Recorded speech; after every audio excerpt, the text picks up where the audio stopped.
but does anyone see that? No, does anyone care about that? No. All they see is an aggressive black girl talking. Oh, yeah. What happened to your sheriff? There is powerful niggardry at work here.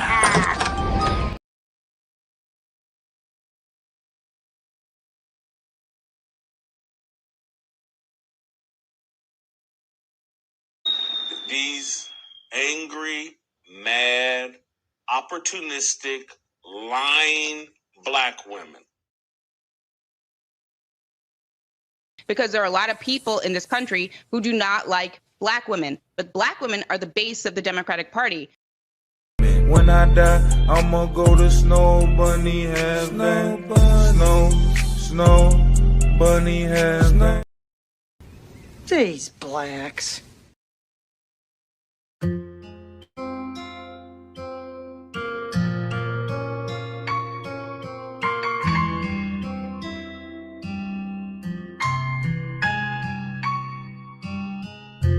You gave me reason for breathing. You gave me life.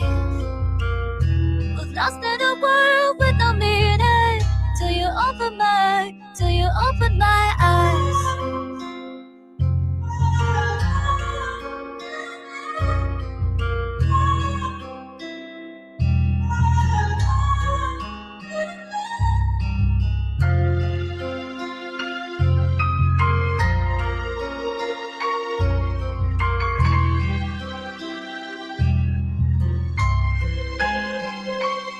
So be.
Are you gonna hit that like button or no?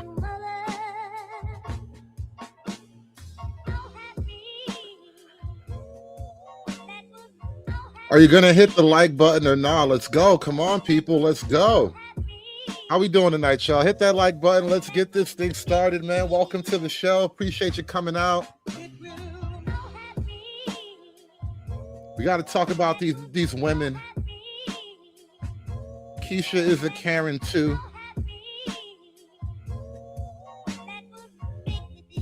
There's a historical photo of women being crazy.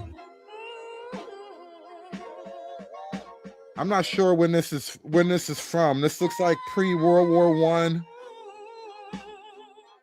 Spain, maybe. France, maybe.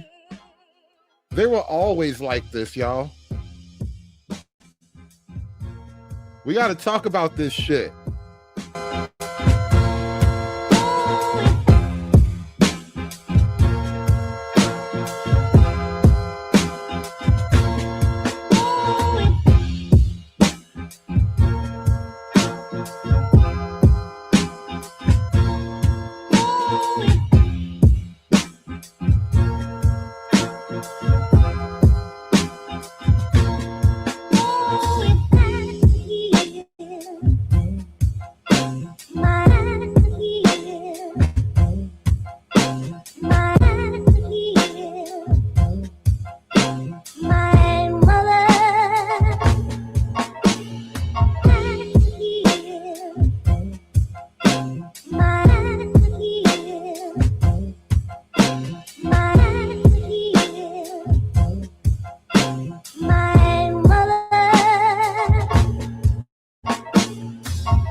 An ordinary dinner party, the sort of occasion we all enjoy.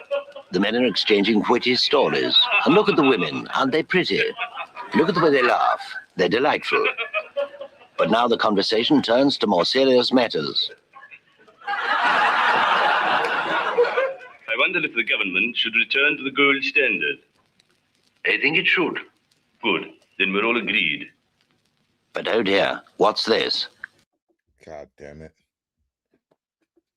Boys, this is when it all went wrong. One of the women is about to embarrass us all. I think the government should stay off the gold standard so that the pound can reach a level that will keep our exports competitive. Get back in the kitchen.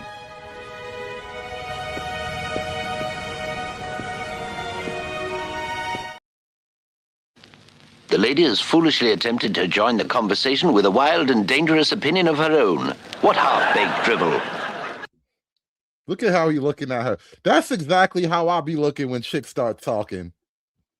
I got to stop doing that. That is a bad habit, but that's the exact face I make when chicks be talking. It's like, oh, what is that? See how the men look at her with utter contempt. Dabney, we're going home. Dabney, we're going home. The white man, he be forgetting his recipes, y'all. The white man has forgotten his recipes. He don't know how to do his dance no more. We got to teach the white man how to do his dance again, man. He forgot how to do his dance, y'all. I hit a woman for the first time in my life, and I'm having fun. Women, know your limits. Look at the effect of education on a man and a woman's mind.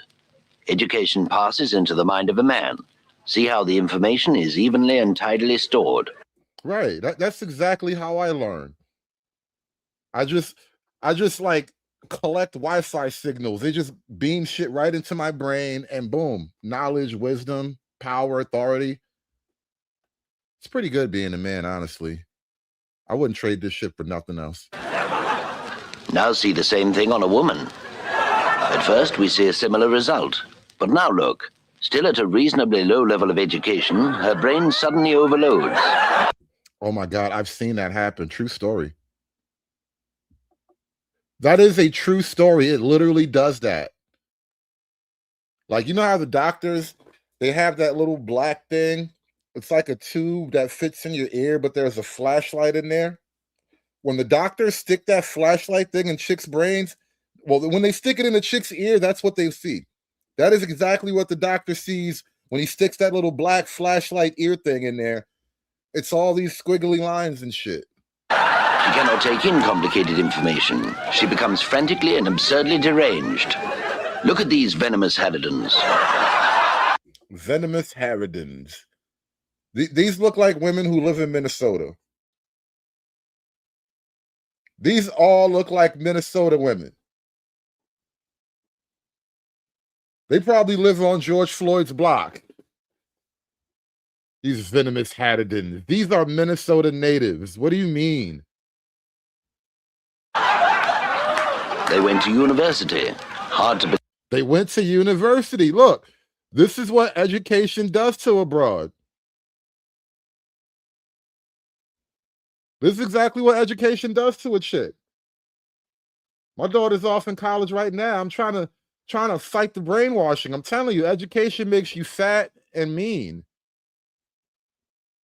Women who go to college, most of them come out the other end fat and mean. Believe they're all under 25. Yes, overeducation leads to ugliness, premature aging, and beard growth. Overeducation leads to ugliness, premature aging, and beard growth. We used to know these things. Really, we used to know these things. I don't know what happened to us. I don't know how we've fallen off so hard. How do it equivalate? Now let's see the proper way. Good. So we're all agreed. We should return to the gold standard. Oh, I don't know anything about the gold standard, I'm afraid, but I do love little kittens. They're so soft and furry. Oh, she's a nice woman now. You see how she's much more likable now? What a delightful thought, you dear, sweet, fragile little thing. I adore you. Now, look how he's in love with her now. Look how much he loves her now. You see that? He's like, look, you fragile, sweet, soft thing. How I adore you. And he meant that shit. He was probably going to buy her a house after that. What a delightful thought, you dear, sweet, fragile little thing. I adore you. Women, know your limits. In thought, be plain and simple, and let your natural sweetness shine through. Women, know your limits.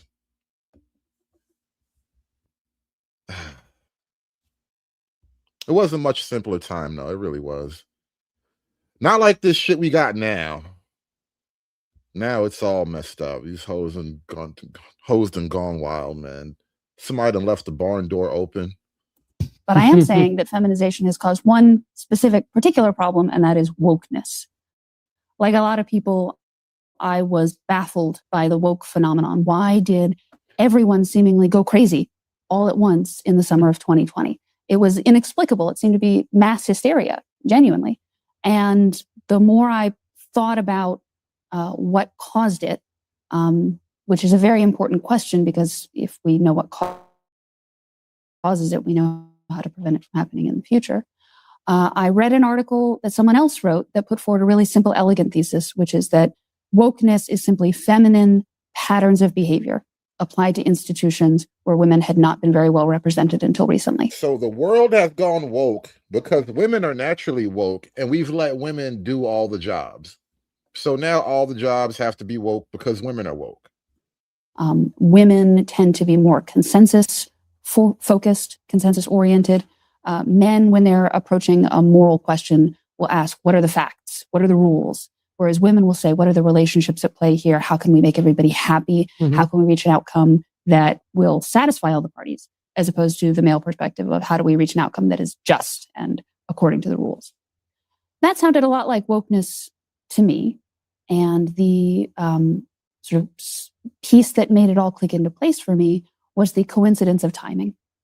It is the case, just we can all agree as a matter of fact, that a lot of institutions that went woke or were affected by wokeness became demographically female in the last 5 years. Law schools in America turned majority female in 2016, and they've gotten a little bit more female every year since then. I think now it stands at 55, 56%. The New York Times became majority female in its workforce in 2018, which is maybe why it was so susceptible to the fads of wokeness and the internal policing and the Slack revolts that took place internally over there. Medical schools are now majority female. The white collar workforce overall, employees in the United States with college degrees, a majority of them are women. And managers, management positions in the US workforce, 46% female, so almost majority female. So the fact that all of these institutions tipped over to being majority female around the same time that wokeness emerged seemed to me that couldn't possibly be a coincidence. And one of the most consistent psychological differences between men and women is women have a strong impulse of caring, right? Which is exactly, I mean, I'm not somebody who looks to evolutionary biology for the solutions to all human phenomena, but this particular one does seem glaringly Darwinian, right? That women. Now, this is the interesting thing. Women, yes, have a strong impulse toward quote unquote caring, but that urge gets bent and manipulated into ways that look very uncaring. Like the women who care all that deeply for, illegal immigrants and kids in cages are also heavily pro-abortion. See helpless things and they want to take care of them. That is definitely something that Darwin would find a pretty easy explanation for. But that's also something that wokeness can easily weaponize. It means that if you can frame your political issue as a way of caring for some helpless class, then you're golden, right? Minorities are babies. That's right. But that is precisely what's going on at a. And that is how Keisha became a Karen. Because the white women, instead of caring about their own families and their own futures, they gave all that up to care about Keisha, to empower Keisha, so that Keisha can be, Keisha can have whatever it is she thought she never had before. And now we have the Keisha as Karen. I don't know if it's like, what came first, the Karen or the Keisha, the chicken or the egg? Because when you look at feminists and their writings, oftentimes they will almost like admire the matriarchal system of Black America for all the power and freedoms that the women seem to have. Yet it seems like a lot of the power and freedom that these Black women have come directly from their association with feminism and liberal white women. Like, as a matter of policy, women get written into civil rights law so that being a woman gets counted like it's being Black or something. Somehow being a woman is a minority, even though women are technically the majority. All that has led to the woke Keisha. They did it. They did it. They murked a white man, lawfully gun-owning American citizen. Everything they claim to protect, the identities that they uplift in order to oppress other people, the people who look like them that they want to keep and prop up as oppressors, as the ultimate benefactors of white patriarchal privilege, they just murked them. What does that mean? Tides have officially shifted. And that's not to mean that violence has not existed. That does not mean that. But the tides have officially shifted because what they're showing us and telling us is that white supremacy, whiteness, white patriarchal bullshit is so fucking fake. It's so fake that even the people that are born into this, naturalized into this, can be murked if they don't want to uplift it. That there's a caveat to being protected. You have to not just be born into this. You have to subscribe to this belief so much so that you allow us to do it, or we will get you to. That is when a tide shifts, when society, country visually sees that the people that this society is saying is a protected class naturally is not anymore naturally protected. It shows the cognitive dissonance. It shows that the shit is made up and fake. I've been saying for months that this moment in history, this moment in time for the United States of America is white folks' reckoning. It is y'all's reckoning more than anybody else's. More than anybody else's. But you have to stand 10 toes down. What standing 10 toes down looks like. How is it white folks' reckoning If white people are fighting white people, then ultimately the winner would be white people, no? Now, I don't know what side of white people that you're on, but I'm on the white side. I'm not on the off-white side. I like the pure white side of white people. I don't know about that funny colored diversity white side.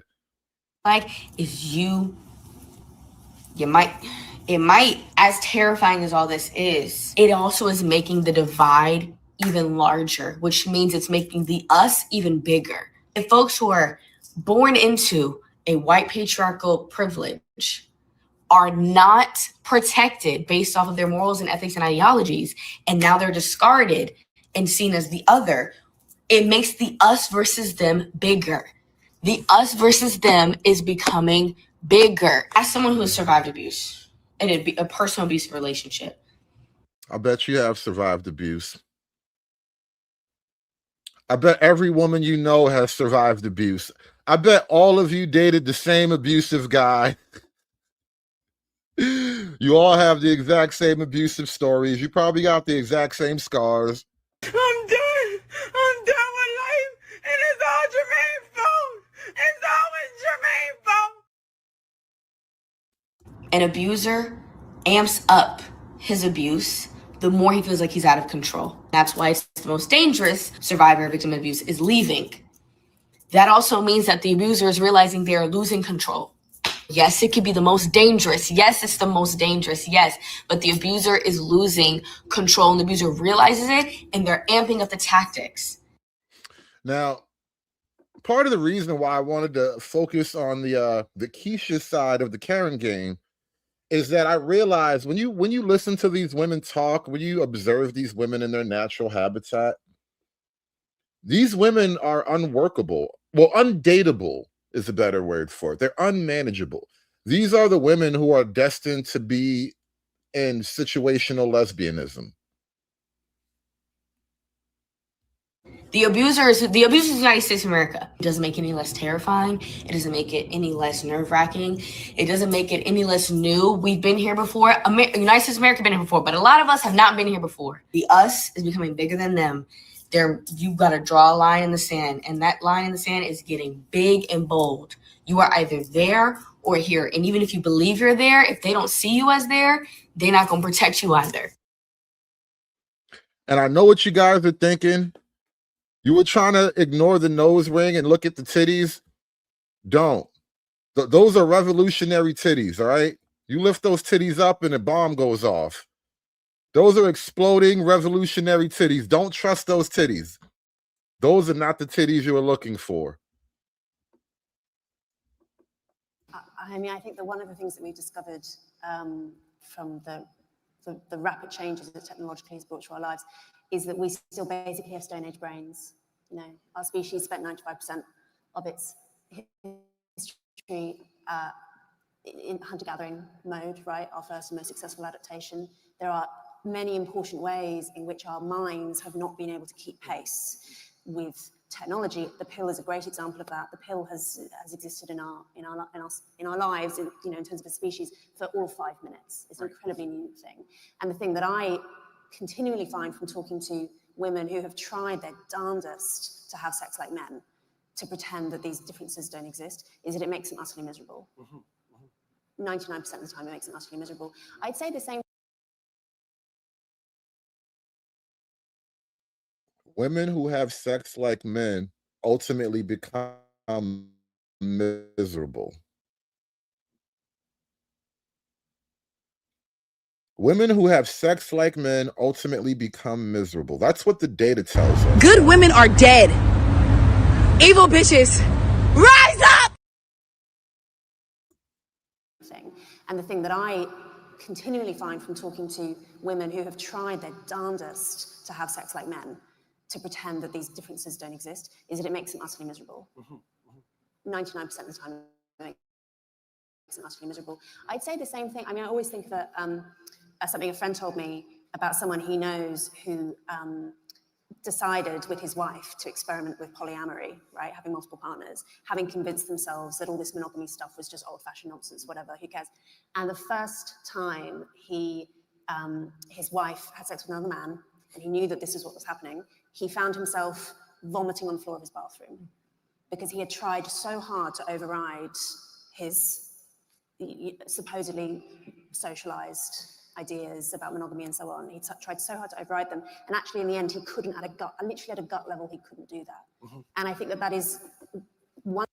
Men also have a visceral negative physical reaction to women having sex like men. Yeah, like when you notice whores in the wild, you know, it's fascinating. It's like watching a homeless person in the wild or something, right? But then when your woman becomes a whore, it shatters your identity as a man. It's like, all this time you were a whore and I didn't know. Once you see that in modern life, these various ways in which our environments are maladapted to our instincts, you see it everywhere. And the task we have now, I suppose, is trying to, I mean, you can't uninvent the pill. It's not going to happen. The advice I give to women is to behave as if the pill doesn't exist, and you will probably make better sexual decisions. If you're having sex with someone on the condition that he absolutely does not become the father of your children, that's probably a really good indication that you shouldn't be having sex with him, you know?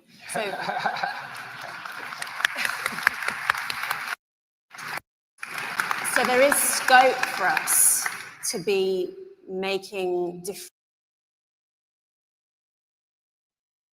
That last line felt like she was talking about black women, but I'm gonna let it go. I'm gonna let it slide, but I swear to God, that last line felt like she was taking a jab at the Keishas, but all right, whatever. Decisions within the very tight constraints in which we find ourselves, and accepting the existence of technology and also accepting that we don't actually have to use it.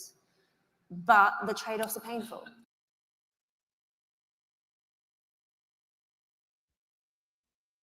I think women are so power hungry, and now that they've been given power, it reveals what women actually want to do. Because I just don't think our nature is very good. Yeah. I think our nature is like terrible. And so now they're like, here, you terrible people, here's a bunch of power. And they're like, yay, let's be whores. I'm going to leave my husband and I'm going to kill my kids. See you guys. You make a good case. I can't really argue against. Yeah, I just don't think our nature is very good. I just don't like, sorry, I don't mean to.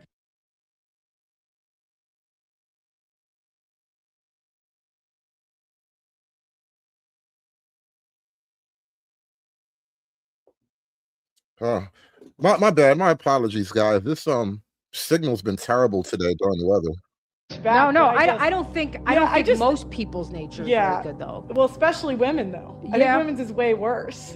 It's like not even like, I feel like men's nature is like this bad and women's nature is like that bad.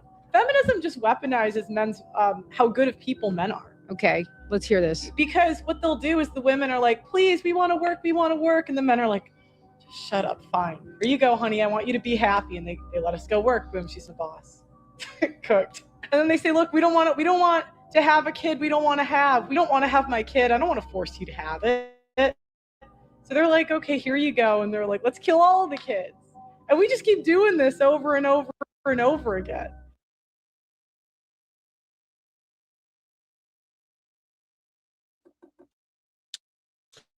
Yeah, maybe women are bad people. You don't want to believe it, but what if it's true though? What if it's true? You know what else I found recently? Taking it back to the Keisha for a minute. A lot of the young Keishas are not feeling rappers liking Trump and all that. These sellout coon rappers are one of the reasons why a lot of black folks don't trust these rich black celebrities, because they'll do anything to get in with these rich, wealthy white crowds. Like Nicki Minaj, 50 Cent. It's over. These sellout coon rappers are one of the reasons why a lot of black folks don't. On an interview, and the way that YoungBoy got his ass on an interview with his slow ass, and I love YoungBoy, but he got me messed up. So yes, he's slow. I'm not supporting anymore. Like you did what you had to do, YoungBoy. I really do appreciate you for making my teen years fun in my 20s, but I'm done. This was my last straw with these black celebrities. I'm done with y'all. Y'all are some fucking sellouts. some sellouts. Y'all will do anything for the white man's money. Anything for some change. All good money ain't good money. Y'all will do anything. Y'all will literally harm the community. Put yourself first. I don't know why we even support these people, y'all, anymore. They don't give a fuck about us. I don't know why we are putting money in their pockets. This nigga went on a fucking platform telling, I know most of the majority of the audience, like, they know who to fucking target, bro. Majority of the audience is young black men. You're telling young black men to apply Trump's ideologies and shit. What the fuck, bro? This shit is sad. This shit is sad, bro. I don't even know why I even continue to even listen to these rappers anymore. Y'all are all some fucking sellouts. Y'all are coons. Just some coons. We don't need to put, y'all, I'm so serious. We don't need to put money in these people's pockets anymore. These black people who constantly let us down and let us know they are not for us. They are for the white people. They don't care about us. They do not. And I'm not gonna lie, watching that video of young boy being slow as hell, you're 26, you're literally my age, being slow as fuck on drugs. Like, these are not even the people we need to even be following anymore. Shit, your ass even look drugged out on the damn interview, and then you telling people to fucking listen to Trump. Are you serious? Nicki Minaj already canceled in my book. I'm ready. I'm done with all these black celebrities because y'all show us every day y'all don't care about us. Y'all are some sellouts. Stop putting money in these people's pockets. They need to learn some shit. They need to learn lessons. Young boy, you were better off just being on house arrest, man. You didn't have to do that shit. Now look at your ass. You about to lose some fucking fans, and I'm one of them.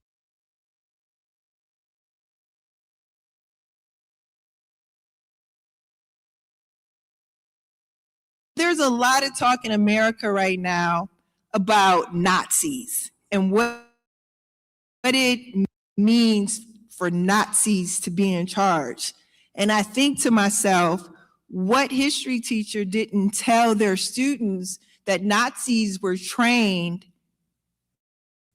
by Southern Americans wholly invested in Jim Crow? See, Jim Crow is what gave you the Nuremberg laws. Those were Democrats, by the way. Not the other way around.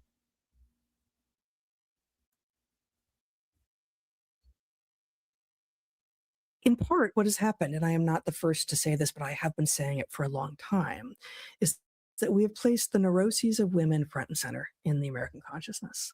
And that doesn't mean that we've placed women's interests front and center. Far, far, far from it. We have placed the neuroses of women who are interested in being vocal and active front and center and allowed those neuroses to triumph over reality. And my line of evidence here is this piece. On page 60 of this. We've allowed their neuroses to triumph over reality. I want us to dwell on that for a minute. We're going to come back to this clip because it's a fairly long clip, but we've allowed their neuroses to triumph over reality. Let's hold that in our minds for a moment, y'all. We've allowed their neuroses to triumph over reality. Stories of countless victims brutally slaughtered by AR-15s. Think back to the children at Uvalde who couldn't be identified by anything other than their shoes because their bodies were so badly mangled. Do we really want to be a country where children's bodies are being pulled out of schools mangled because we refuse to take any semblance of action to fight? She thinks an AR-15 can do that.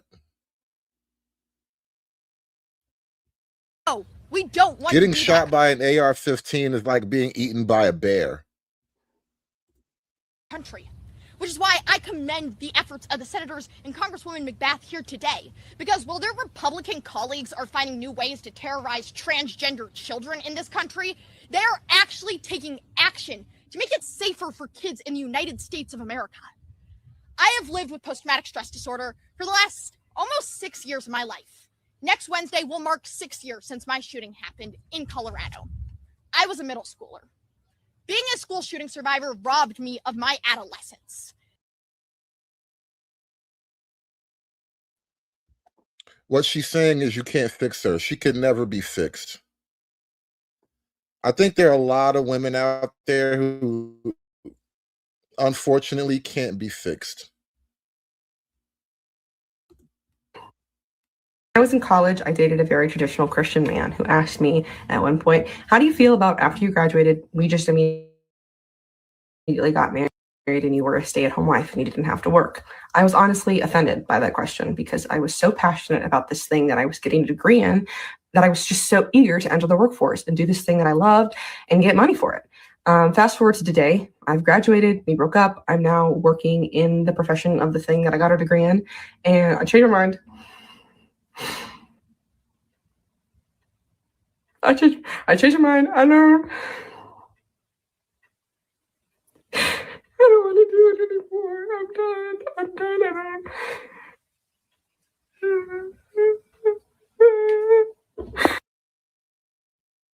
Front and center and allowed those neuroses to triumph over reality.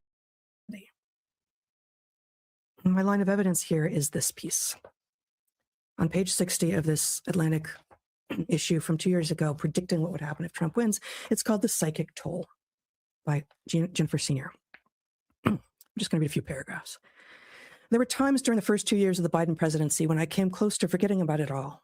The taunts and the provocations, the incitements and the resentments, the disorchestrated reasoning, the verbal incontinence, the press conferences fueled by megalomania, vengeance, and a soup song of I'm going to have to read that one again because it's good. I'm going to start over. Yeah. There were times during the first 2 years of the Biden presidency when I came close to forgetting about it all. The taunts and the provocations, the incitements and the resentments, the disorchestrated reasoning, the verbal incontinence, the press conferences fueled by megalomania, vengeance, and a soup song of hydroxychloroquine. I forgot almost that we'd had a man in the White House who governed by tweet. I forgot that the news cycle had shrunk down to microseconds. I forgot even that we had a president with a personality so disordered and a mind so dysregulated, this being a central irony, that our nation's top executive had zero executive function, that the generals around him had to choose between carrying out presidential orders and upholding the Constitution. I forgot, in short, that I'd spent nearly 5 years scanning the Veld for threats, indulging in the most neurotic form of magical thinking, convinced that my monitoring of Twitter alone was what stood between Trump and national ruin, just as Erica Jong believed that her concentration and vigilance were what kept her flight from plunging into the sea. Say what you want about Joe Biden. He's allowed us to go days at a time without remembering he's there. But now here we are, faced with the prospect of a Trump restoration. We've already seen the cruelty and chaos that having a malignant narcissist in the Oval Office entails. What will happen to the American psyche if he wins again? What will happen if we have to live in fight or flight mode for 4 more years and possibly far beyond? This is on you, okay? Your neurosis is your problem. Neuroticism is more common in women than in men. It's one of the big 5 personality traits, and it's one of the things that is highly sexed, okay? Liberalism only exacerbates the natural neurotic tendencies that women seem to have. And I would argue, I'm putting forward my hypothesis that this has affected Black women particularly acutely. Legality no longer matters when there's a pedophile man-child in the White House. At the end of the day, the United States of America is an illegitimate colony on stolen land. So nobody, no person can be illegal on an illegitimate colony that is on stolen land. The US of A should not exist.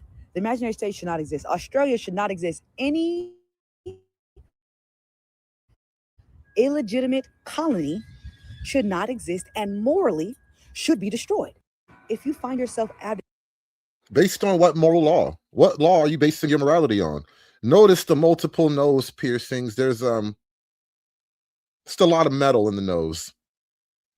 Unfixable, y'all. Can't be fixed. Just gonna have to throw it in the scrap pile. advocating for the borders of an illegitimate country over the humanity and the lives of people, you are on the wrong side of history. You need to change that shit up now. Because we are where we are right now because law enforcement has been able to run roughshod and kill people at their leisure in the streets. If you are Black, if you are Indigenous, if you are a migrant person, you know for a fact that law enforcement has never sought to protect marginalized groups. And everything that happened with those entities and institutions manufactured the consent and opened the door for what we're seeing right now with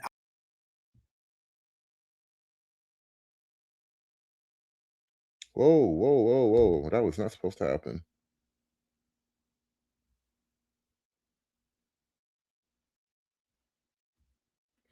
My apologies. I literally hit the wrong button. I was trying to close a different window.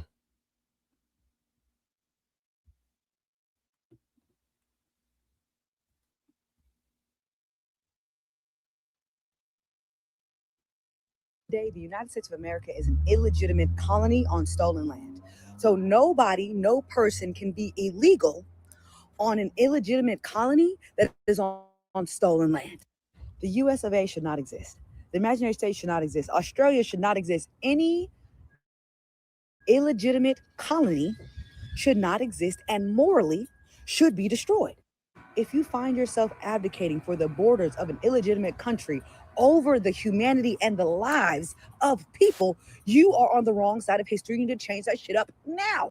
Because we are where we are right now because law enforcement has been able to run roughshod and kill people at their leisure in the streets. If you are Black, if you are Indigenous, if you are a migrant person, you know for a fact that law enforcement has never seek to protect marginalized groups.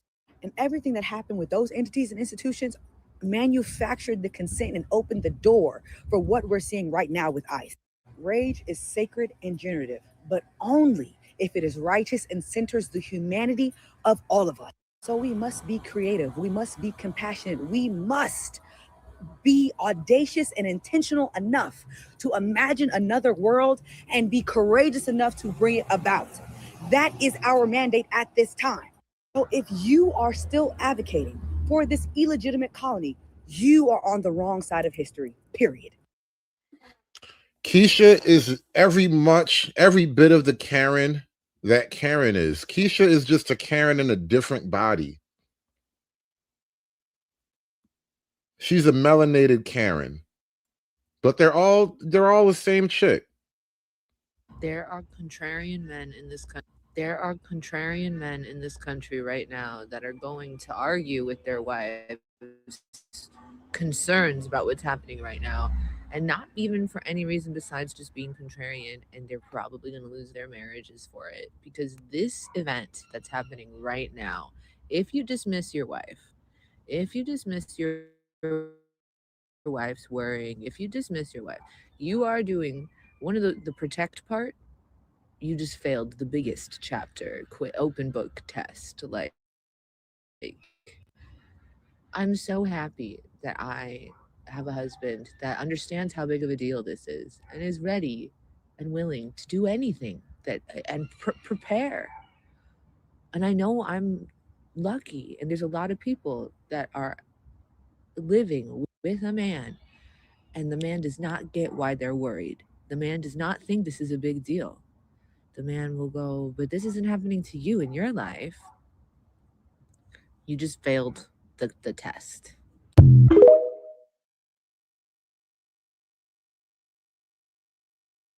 The partisan gap between young men and women has nearly doubled over the past 25 years because we forgot that we're animals. In our most basic form, we are here to reproduce. That's how we ensure our species survival. We're supposed to have survival instincts, but those are dwindling, specifically amongst women, because we've been sold this lie of feminism. We don't need men if we can do everything in society. And we don't complement men, and men don't complement us. But biologically, that's not true. Biologically, we work together in a very harmonious way. We complement each other. It's actually a really beautiful partnership that should be celebrated.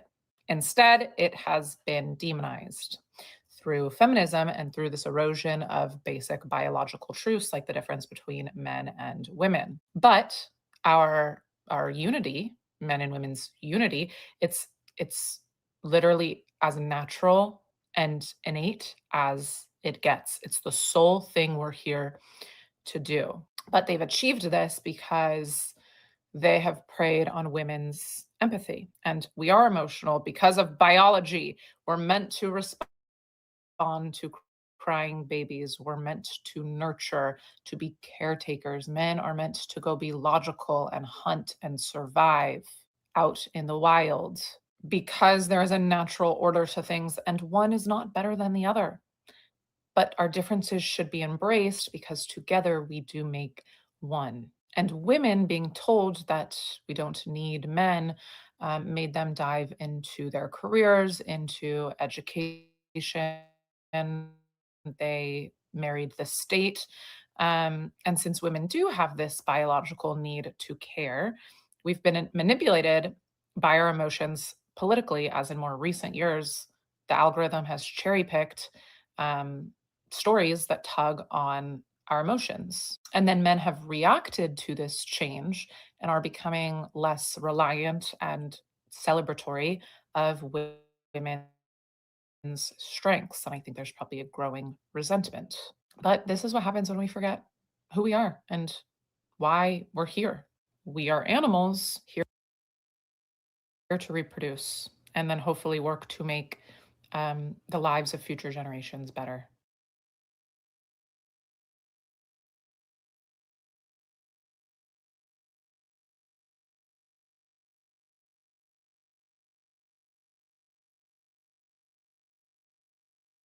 This because these days, this is a very disturbing graph. It shows just how much the politics of young American men and women have diverged in this century. The trend for men is flat, but women have taken a sharp left turn. The political gap is even greater than this because these data include all races. A line just for white men would be another 3 or 4 points in the conservative direction. Women are natural socialists. They evolved as the key member of the one group that always has to operate according to the Marxist slogan, from each according to his ability to each according to his need. That's the family. Babies die without care and love. Women evolved to care and love. How bad is the female swing to the left? There was a massive 2023 survey of 10,500 students at the University of Wisconsin. Here are the percentages who think expressing views perceived as offensive can be seen as an act of violence towards vulnerable people. Start at the left with men and women. Nearly 38% of women, twice the percentage of men, think a point of view can be like a punch in the nose. Women literally treat disagreements like a physical attack. Emotionally, that's how they perceive it, like you just punched them in the face. The respondents were 85% white, so distortions from including non-whites are small. There are other interesting categories, but look over at the green columns, whites versus non-whites. More non-whites than whites think views can be violent, but at 37.2%, the percentage of non-white loonies is smaller than the percentage of female loonies. The yellow bars to the right show that humanities and social sciences, where you find the most women, are heavily loony. As for the purple bars on the right, 58.1% of the most liberal students think saying something can be violence. But at the very right, even 9.9% of very conservative students think so. But the main point here is the huge sex difference. Who thinks students should report an instructor who says something that some students feel causes harm? Look at those girls on the left. 52.6% would rat out a prof. The very liberal students on the right in purple look like they can't wait to pounce on a teacher for saying something that some students felt causes harm. Why is there a big and growing sex difference? Journalist Helen Andrews wrote about this in an article in Compact called The Great Feminization. She argues that lefty insanity has one main cause. Cancel culture is simply what women do whenever there are enough of them. Everything you think of as wokeness is simply an epiphenomenon of demographic feminization. It's nothing more than feminine patterns of behavior applied to institutions where women were few in number until recently. I think there's more to it, but Helen Andrews cites important sex differences. Men can disagree fiercely, but still work together. They can battle each other in court or in the ring, and then go out for a drink together. Women hold grudges. Even female monkeys hold grudges against each other.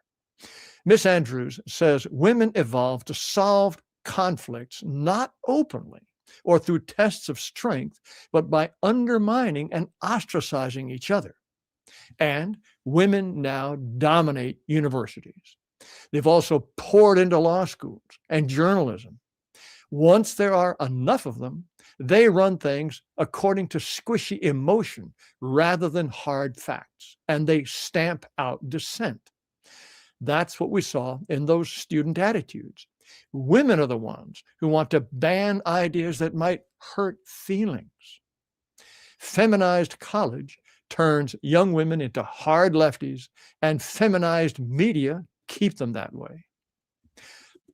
College and the media are ruining the women. Feminized college and feminized media essentially cripple their minds. They're permanently at war with reality after enough propaganda and education. Someone who writes at X as Vittorio has a different theory that starts out in a similar way.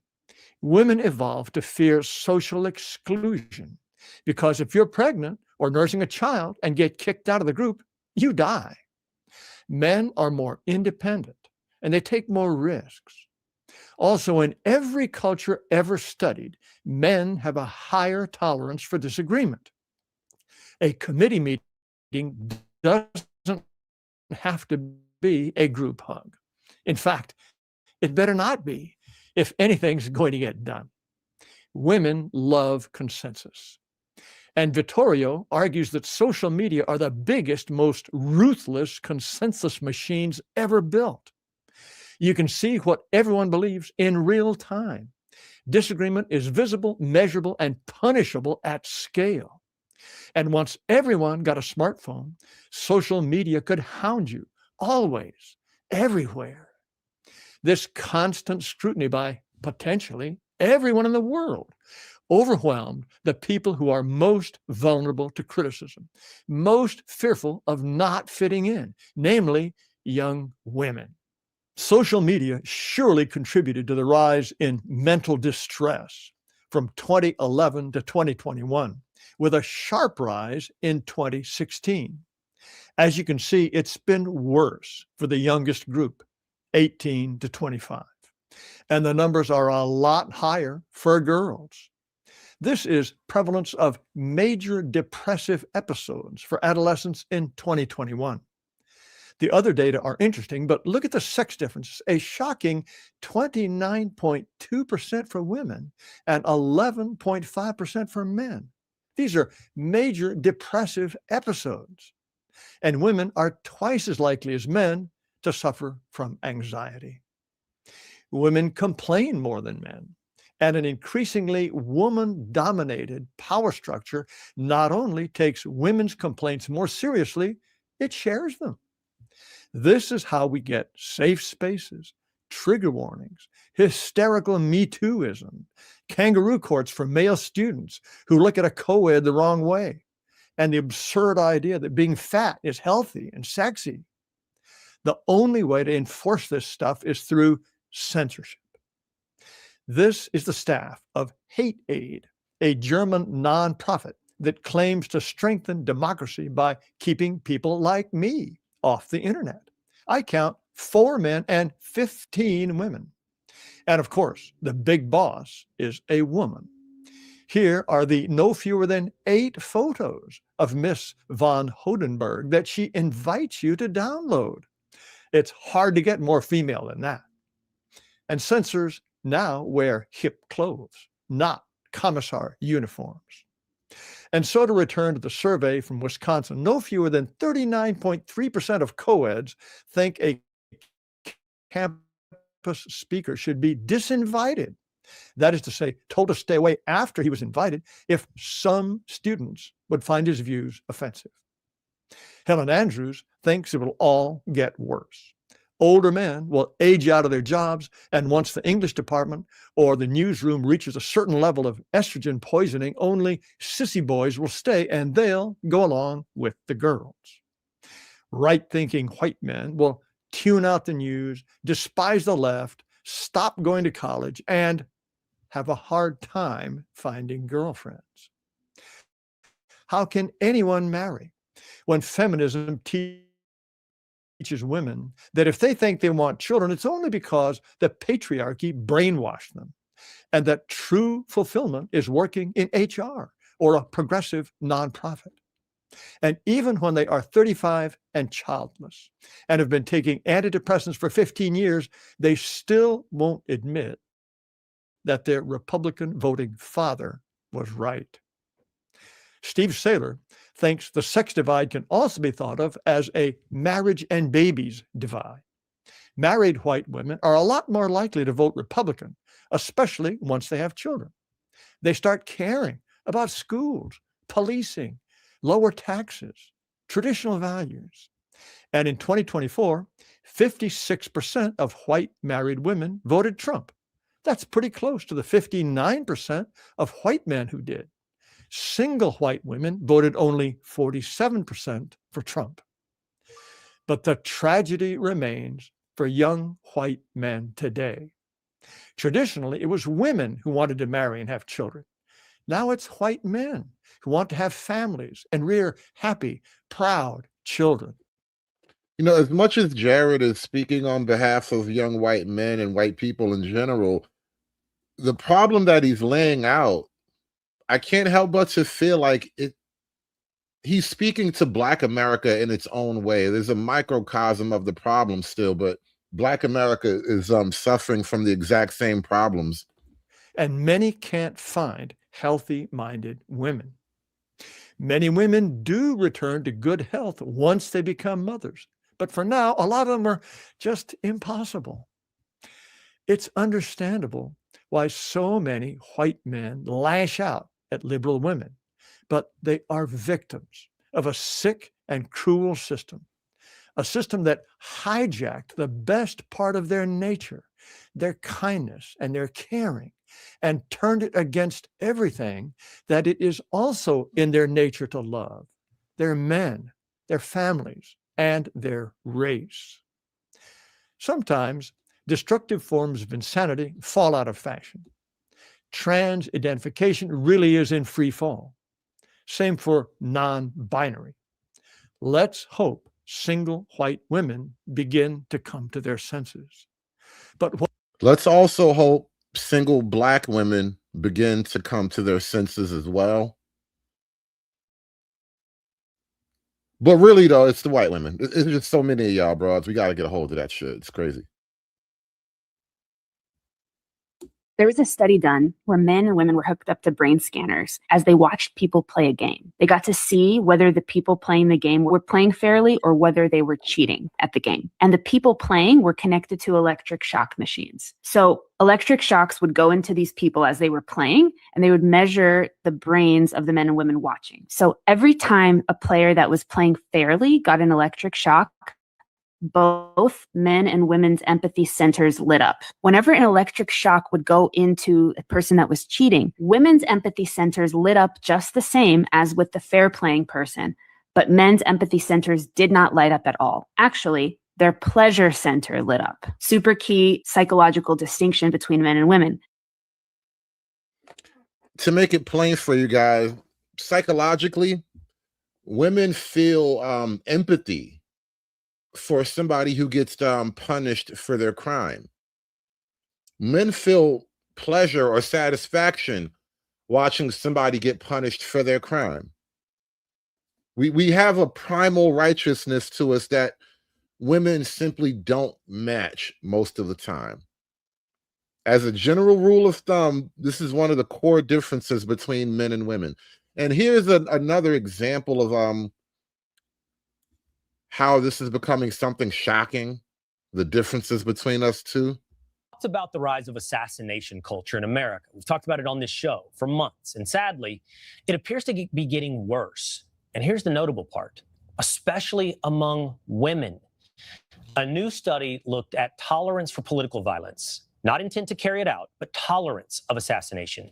And it comes as threats against U.S. lawmakers more than doubled in 7 years, from under 4,000 cases in 2017 to more than 9,000 cases in 2024. And the findings of the study? Women are more likely than men to justify political violence. Quote, according to NCRI, 67% of left of center respondents saw murder as justified, compared to 54% on the right. A year ago, left of center support was at 56%. Women overall were about 15% more likely to support assassination culture. While support for assassination culture is on the rise on both sides of the political spectrum and across both genders, the study found it is especially pronounced on the left and among women of any ideology. What is going on with women in America?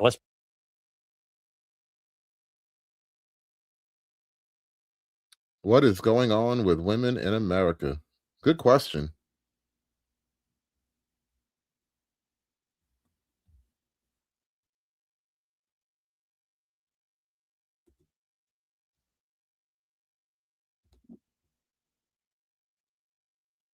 Assassination culture, it is increasing in the U.S., especially among women.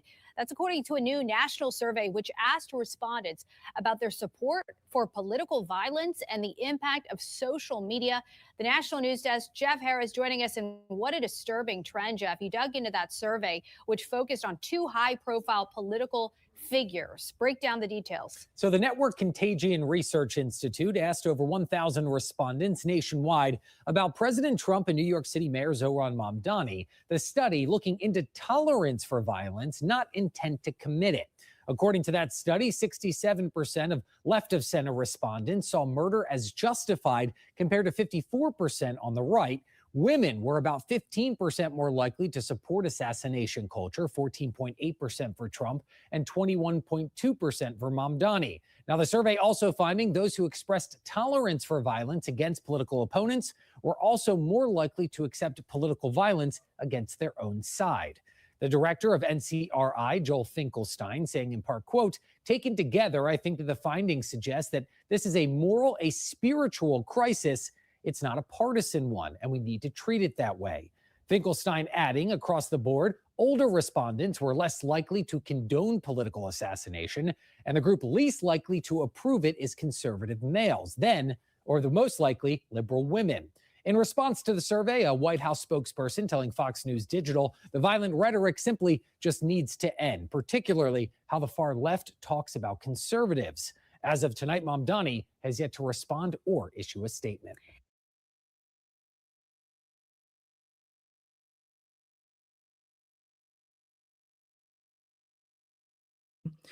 Full disclosure, this is one of many places that I myself am gender nonconforming. I both have extremely low neuroticism and have very little patience for it in other people. So my reaction to this is kind of extreme. I simply have no patience for your bullshit. Your anxiety, your neuroticism is a you problem, not a rest of us problem. And our entire culture has been turned into the neuroses of some women have become the problem of the rest of us. And it's insane. It's just insane. So just neuroticism is broadly speaking, having a negative reaction to events as they happen, tending towards negative emotions rather than positive ones. So things like fear, anxiety, anger, and sadness.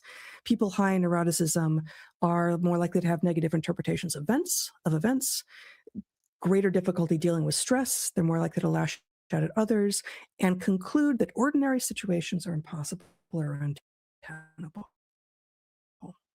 So of course, women who are on average higher in neuroticism are going to be more likely to view what they already see as a negative as world ending. The sky is falling.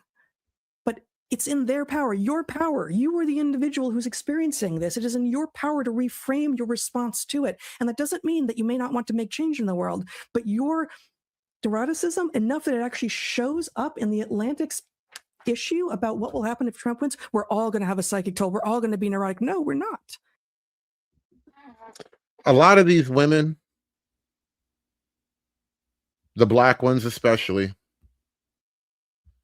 they have a deep neurotic condition that just can't be fixed.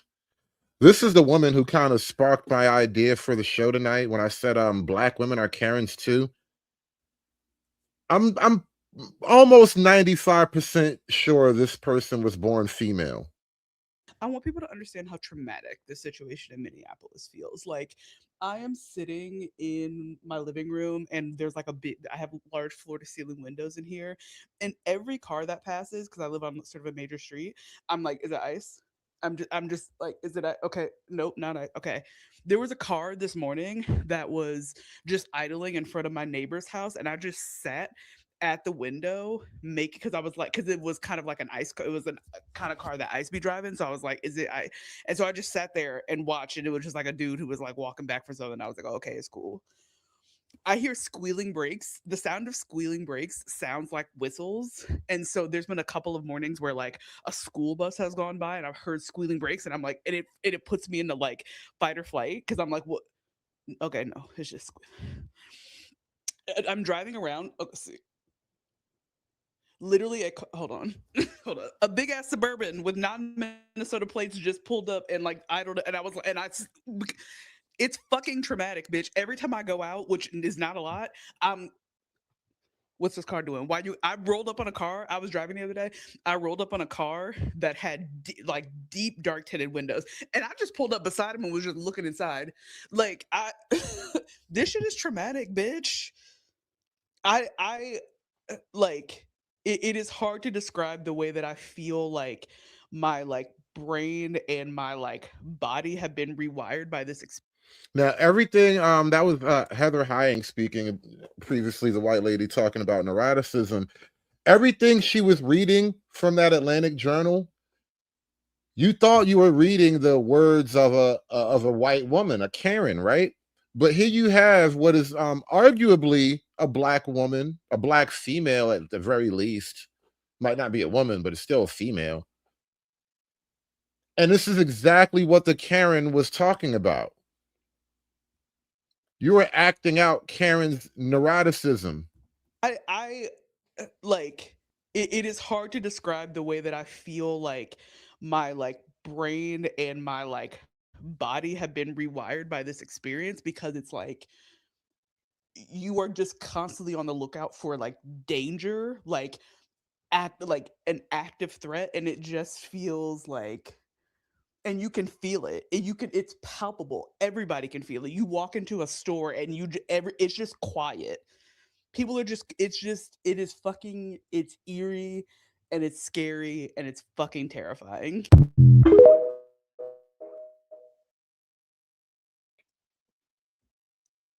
Let's go in for a closer look, shall we?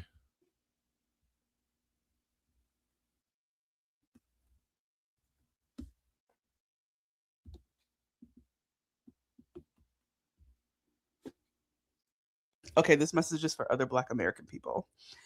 This is our fight too. This is in fact the fight against ICE is our fight too. And I know, look, I know these motherfucking people played in our faces during the last election. Oh, Doc Amber. Okay, so the person's name is Amber, probably a female.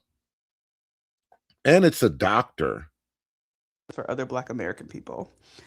This is our fight too. This is in fact the fight against ICE is our fight too. And I know, look, I know these motherfucking people played in our faces during the last election. They've been playing in our face since 1619. I know, and I know you want to be like, girl, they ain't got nothing to do with me. I know, but listen. Not only is it the morally right thing to do, but more than anything, they not building up this slave catching force just for immigrants. I hope you know that. When they round up all the immigrants, you think they just gonna wipe their hands and be done? You can't think that. Come on now. We are the final boss, as a matter of fact. Oh Lord, they hate that we not slaves no more. They think the Dred Scott decision, that's the right decision. That's what they want to go back to. They're tweeting white nationalist propaganda. We are the final boss, right? So if for no other reason you don't tap into this fight, you have to think about your own self-preservation in the future, because we might not be right up next, but we in line. We're in line. They don't care. They don't care nothing about how long we done been here, that we built this whole shit. They don't care. And again, I know the other people of color have been playing. They play in our face. They play in our face. They steal our shit, and then they act like we ain't got no culture. I know, girl. I know. The 92%ers. I know, girl. But this is your fight too. This is because once they're done with them, where you think they're going next? So tap in. Okay, this message is for other. We definitely need to put you in a box and ship you off somewhere, but it has nothing to do with you being black. Tim Walz did a live emergency address tonight in prime time, and I watched. Real quick. Shout out to Bluff City Nerd with the $2 super chat. If Anton Daniels was a lesbian, how about that? If you don't have a man, you ain't nothing. Good women are dead. Evil bitches, rise up! I was like, okay, are we fighting back? What are we doing? And he said, hey guys, I know that ICE is here. I know that they are indiscriminately brutalizing and kidnapping your neighbors. They are doing door-to-doors. They are going door-to-door. They have the entire city under occupation. They are dragging people out of cars. Just some of the most brutal, heinous shit you've ever seen, I know. And what we all need to do is just continue to come together. I would encourage he encouraged us to go outside, continue to film them. He said something about, having evidence for the trials later. And he said that we could solve this at the ballot box, and that it's important to get out there in your community, do mutual aid, take care of each other, and that was it.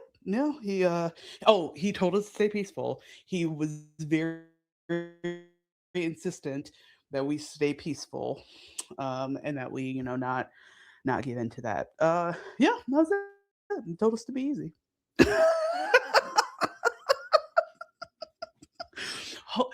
Minneapolis is under federal occupation, and our governor got on television tonight and said, y'all, hey, it's on you. The mayor yesterday posted a photo on Instagram telling us to hang. The caption told us to hang in there. Okay. All right. Tim Walz did a live emergency address tonight.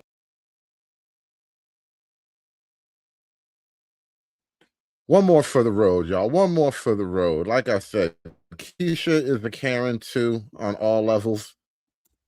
I'm going to hold your titty when I say this, but there is no better future for us until we decide to decenter men as a collective. Should probably introduce myself before I hold your titty. My fault. My name is Scorfin, and this past week I've been in the business of providing hope for the future, and that is a future of matriarchy. My goal is to get us all on the same page, because there is no conversation unless we all get on the same page about a few things. The first being that men sold us a lie a long time ago. Men lied to her. She has balding dreadlocks. Is she balding? Is she thinning at the top right there? Her dreadlocks making her bald. Shout out to St. Nick's with the foul ball. He says, I don't think she has to worry about being dragged from a car. More like being pried out of it. Yeah, that girl was a big one. That last girl was a big bra. Hoes mad, hoes mad, hoes mad, hoes mad, hoes mad, hoes mad. This is about targeting women of color in the United States of America. Don't tell me, because I didn't get a single apology. Time has expired. My life was threatened. Thank you. Hoes mad, hoes mad, hoes mad, hoes mad, hoes mad, hoes mad, hoes mad. Bluff City Nerd with the $2 says, now she looks more like EDP 445. Oh, man. Oh, man. Listen, man. She got enough problems, bro. Why you being so mean, goddammit? Give me the money. Give me the money, but I was cute. Give me the money. She out here trying to decenter men. Her dreadlocks about to fall out. She got a glue stick for a microphone, bro. She got problems, man. Chill. Be easy. And that is a future of matriarchy. My goal is to get us all on the same page because there is no conversation unless we all get on the same page about a few things. The first being that men sold us a lie a long time ago. And until we release this fantasy that we have of them in our heads about how great they're supposed to be, we're going to forever be stuck and oppressed, literally. They are not these people that we think they are. They've had so much time to prove it, and they are not proving it. They are not the great leaders that they claim to be. Instead, they have been destroying and being very destructive to literally everyone and everything that they come into that comes in their path. Come into contact with. That's what I was trying to say. By now, they have made it clear that they don't ever intend on being better for us. Why would they? In a patriarchy, everything is laid out for them to flourish, to thrive. Why would they? They've made it clear they don't ever intend on actually bettering themselves for us. These chicks really believe they live in some type of mythical patriarchy. Telling you, man, it's the Handmaid's Tale. A lot of this black stuff just boils down to a version of the Handmaid's Tale. So we have to literally take a stance, or else we're going to continue to get walked over. And if you don't take anything else away from this video, please take this. And I'm going to hold your titty once again. She really, really wants to hold titties. Is that like a weird female bonding thing I'm not really up on yet? What's this hold your titty thing about? Ladies, help me out here. Do you girls like hold each other's titty the way like men have like a handshake or something like that? Like, what is this hold your titty thing I keep hearing? Like, you're gonna be guided by the nipple? She's just gonna pull your nipple in the right direction? What does she mean? Or else we're going to continue to get walked over. And if you don't take anything else away from this video, please take this. And I'm going to hold your titty once again. It's up to us to decenter them. Another thing we need to get clear on is if you don't decenter men, then you are pro-patriarchy. That's how it works. This is being proven to us every day. If you're not actively decentering men, then you are actively choosing the patriarchy, and we can't have a matriarchy if y'all are actively choosing the patriarchy every time. You can't have your cake and eat it too. I know it seems scary because it's new, it's uncharted territory for most of us, but there are a lot of us who have already started the work of decentering men. I would like to call forth anyone who has good resources on first steps for people who want to learn how to decenter men. Step to the front so we can start collecting resources and providing help so that we can all get on the same page. She has like a decentering men pamphlet. It's probably like a 900 number or something. All right, now everybody take a deep breath. We take it one day at a time. I'm here for you. Leave your comments, leave your questions. We'll get together. I'm actively working on a Discord. If you're interested in helping me set that up, leave a comment.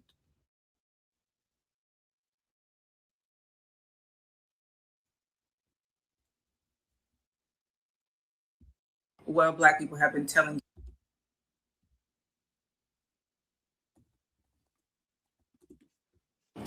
the shootings of Renee Good and Alex Purdy told me one thing. And that one thing is it was never going to be the police. Donald Trump was never going to be able to use the police to do his dirty work. Why? Well, Black people have been telling you about the racist roots and policing in this country and its origins and slave catching. And if you've not wanted to believe us because you simply not wanted to look at the violence they continue to inflict upon us to date and cyclically, how willingly they are to quickly end our lives without any sort of remorse, thinking, or consideration, then just look at it through the lens of the amount of violence they're not willing to inflict upon you. Yeah. The white supremacist mandate in policing doesn't just require them to consider us disposable. It requires them to not just protect you, but to preserve you in as much as humanly possible. This is why so many people were allowed to storm the Capitol, and I think it only resulted in one death. But ICE has no such mandate. They are not required to preserve you. They are a new institution, Gestapo, thugs, slave catchers, whatever you want to call them. They are a new force that Donald Trump needed to use that was not already predisposed to protecting white people, because they need to be able to take out any white people that were not willing to comply, because those white people are no longer deserving of protection or preservation. And what this reveals to all of us is that white supremacy has always been fascism, but racism just wasn't serious enough because it was fascism that only affected a little bit of people. Yay, fascism beats racism. Yay. I don't even know what the hell you talk about. I don't even know what the hell that was about. These chicks just be talking crazy, y'all. They just be saying words. They don't even know what the words mean. You had a daughter. Would you rather her be in the woods with a man or a bear? A man. Why would you not rather her be in the woods with a bear? Well, is it because a bear will kill her and eat her? For a fact. That's for a fact. That's not for a fact. That is not for a all fact. bears kill and eat. And if you avoid the bear, but like, why is the man in the woods? What is the man doing in the woods? What is my daughter doing in the woods? What is my daughter doing in the woods? It's just the whole thing is like, if a man is in the woods and you're in the woods, he probably has ill intentions towards you, whereas a bear is just acting off of Was there like instinct. a pretext? You don't know anything about the guy. I'd rather this 12,000-pound animal with teeth and claws. I'd rather be in there because you can't just trust all men. I'd rather be in the woods with a bear than a guy. There's a small percentage of men that do bad things, but women generalize all men doing bad things, most men doing bad things, when it's really a small percentage. If you get 100 guys in a room, one of those guys might be a creep.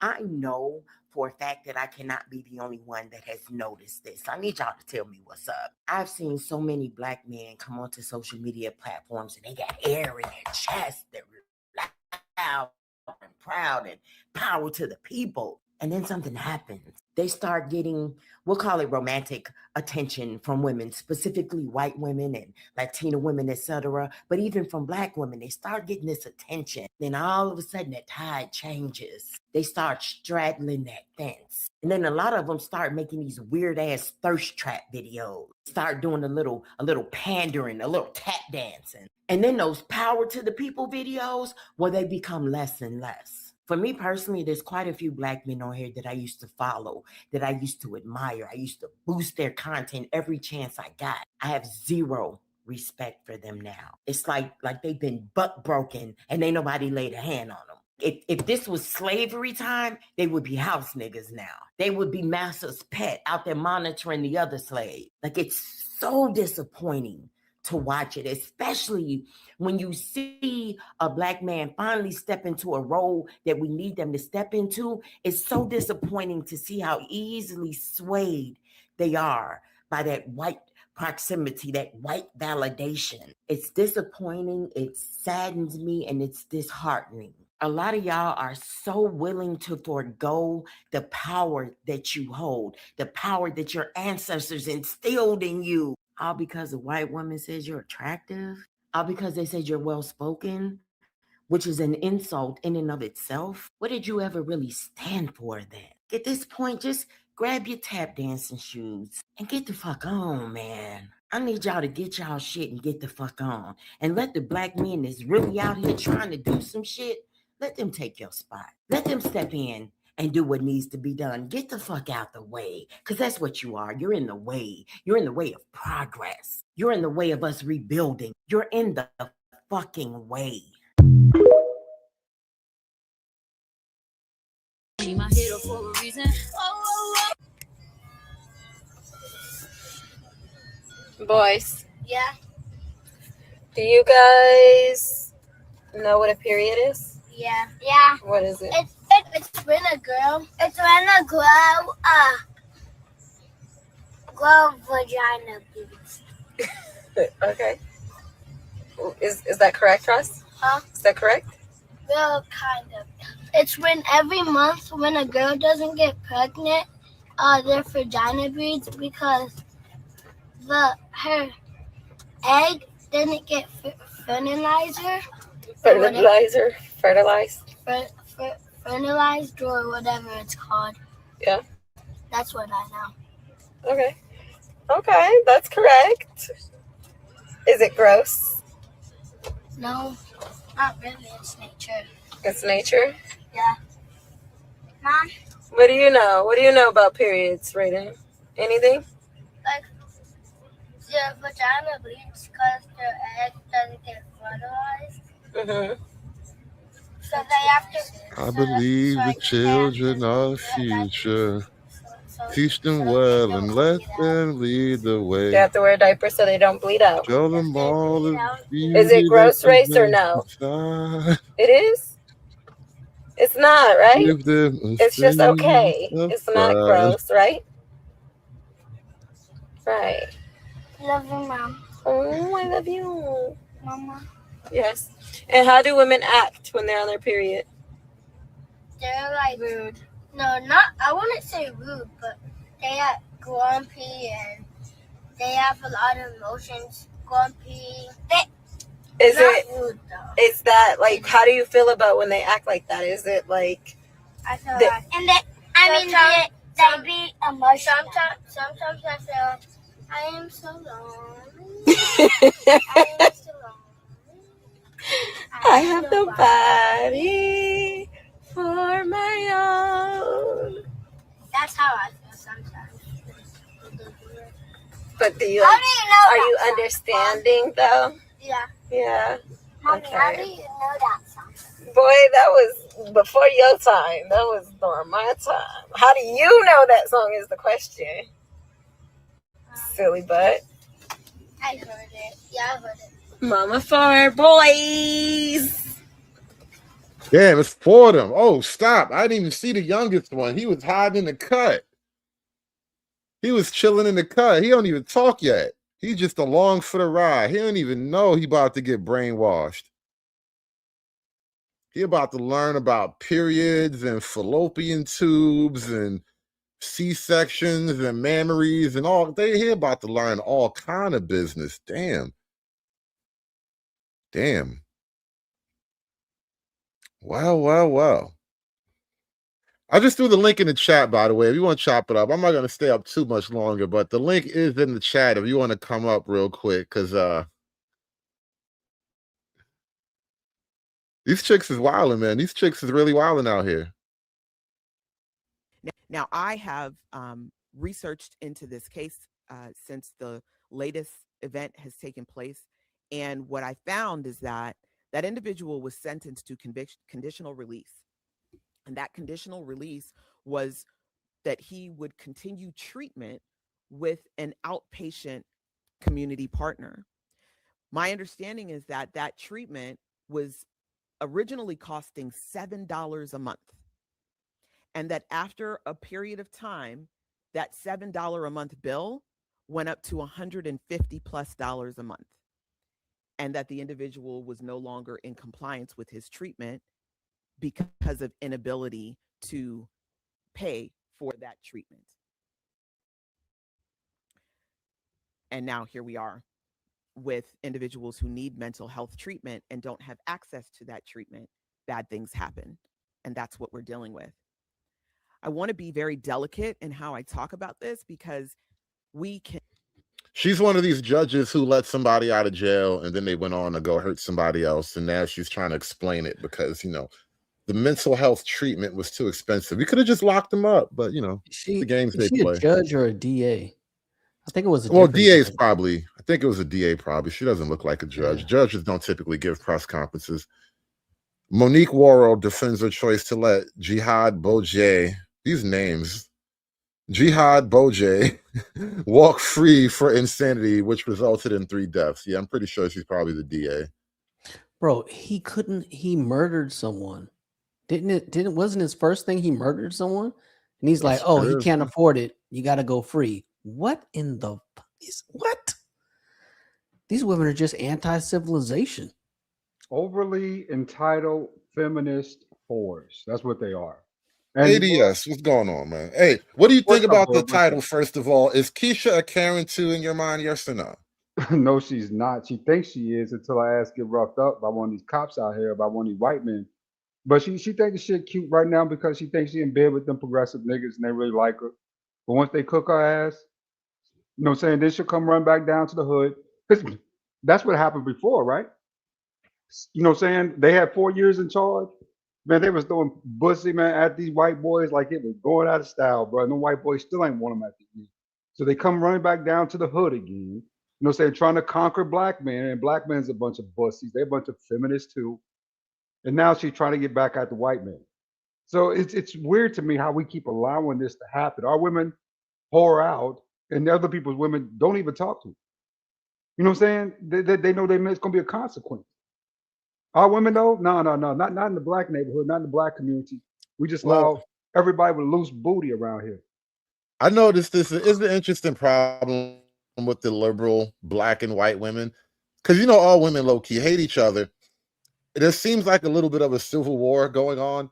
Like right now, well, just the general state of affair. Black liberal women really don't like white women as a group, but they kind of side with each other for power and strategy or whatever.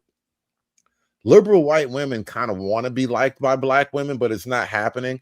But I think, and this is very, very subtle, I think there's a little bit of like a frenemy thing happening on both sides where like liberal white women are like, yeah, go ahead, ugly Max, you know? I think having a horrible attitude is actually strong and empowering. And it's sort of like white women sort of get to maintain a reputation of being a better class of women in a weird way. They got just a hostile No. relationship, but it's very subtle. They subservient to them. That's what it really is. You know what I'm saying? No white women tell the black women to do their dirty work and they get dead. It's just that easy. The tag dog slash the security woman, right? The protector, you know what I'm saying? Of all, what is it? Superpowered feminist women. You know what I'm saying? That type of crap, right? But that's only because the white guys are allowing them to do that. The white guys see them as useful. They're women that they want a pet. They, you know what I'm saying? You can have a toy, right? You can play with them. It's cool. Until It's they like get tired of it and yank it back.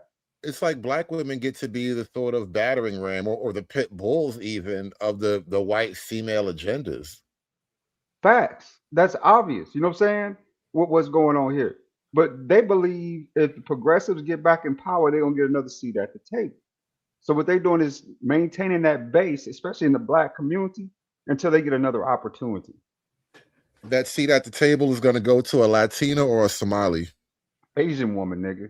Asians? Oh, I forgot about them. Yeah. That is a Because thing. guess what? Guess what? You really think Karen likes Keisha? No, she don't. But she need Keisha to do this dirty work. That's why she nice to her. But at the end of the day, the minute they got a chance to promote a Latin women, they start promoting Latin women. They even allow them to come over here legally. You know what I'm saying? The minute they got a chance to get around Asian women, they start hanging with Asian women. But the Asian women start kicking out those kind of how do you say those unsightly white women out their group? You know what I'm saying? Because Asian women ain't gonna just deal with any white woman just because you white don't make you right to them because they white too. So now you got a bunch of unsightly feminists in their 40s and 50s, 20s and 30s in some cases who are absolutely useless, don't perform any real functionality besides getting in the way of every other man and everybody else in America, still trying to control things. It's time to start deporting some of these hoes. Get them the hell up out of here. If you don't like it here in America, if it's too much of a patriarch for you, we'll send you someplace where you can build your own. You know, there's plenty of room in Latin America for all y'all, right? Unscathed land. You can be out there with the Amazon. 3 We'll months let you in rebuild the third Dagestan. woman. Yeah. 3 months we in got, Dagestan and forget. yeah. That's the solution, y'all. 3 months in Dagestan and forget. Ooh, what is this? Oh, okay. I just came across a live one. Breaking news, y'all. Breaking news. Working with a monster here. Hold on. I got a video to pull up. Because you know me, I was just in the background surfing the web and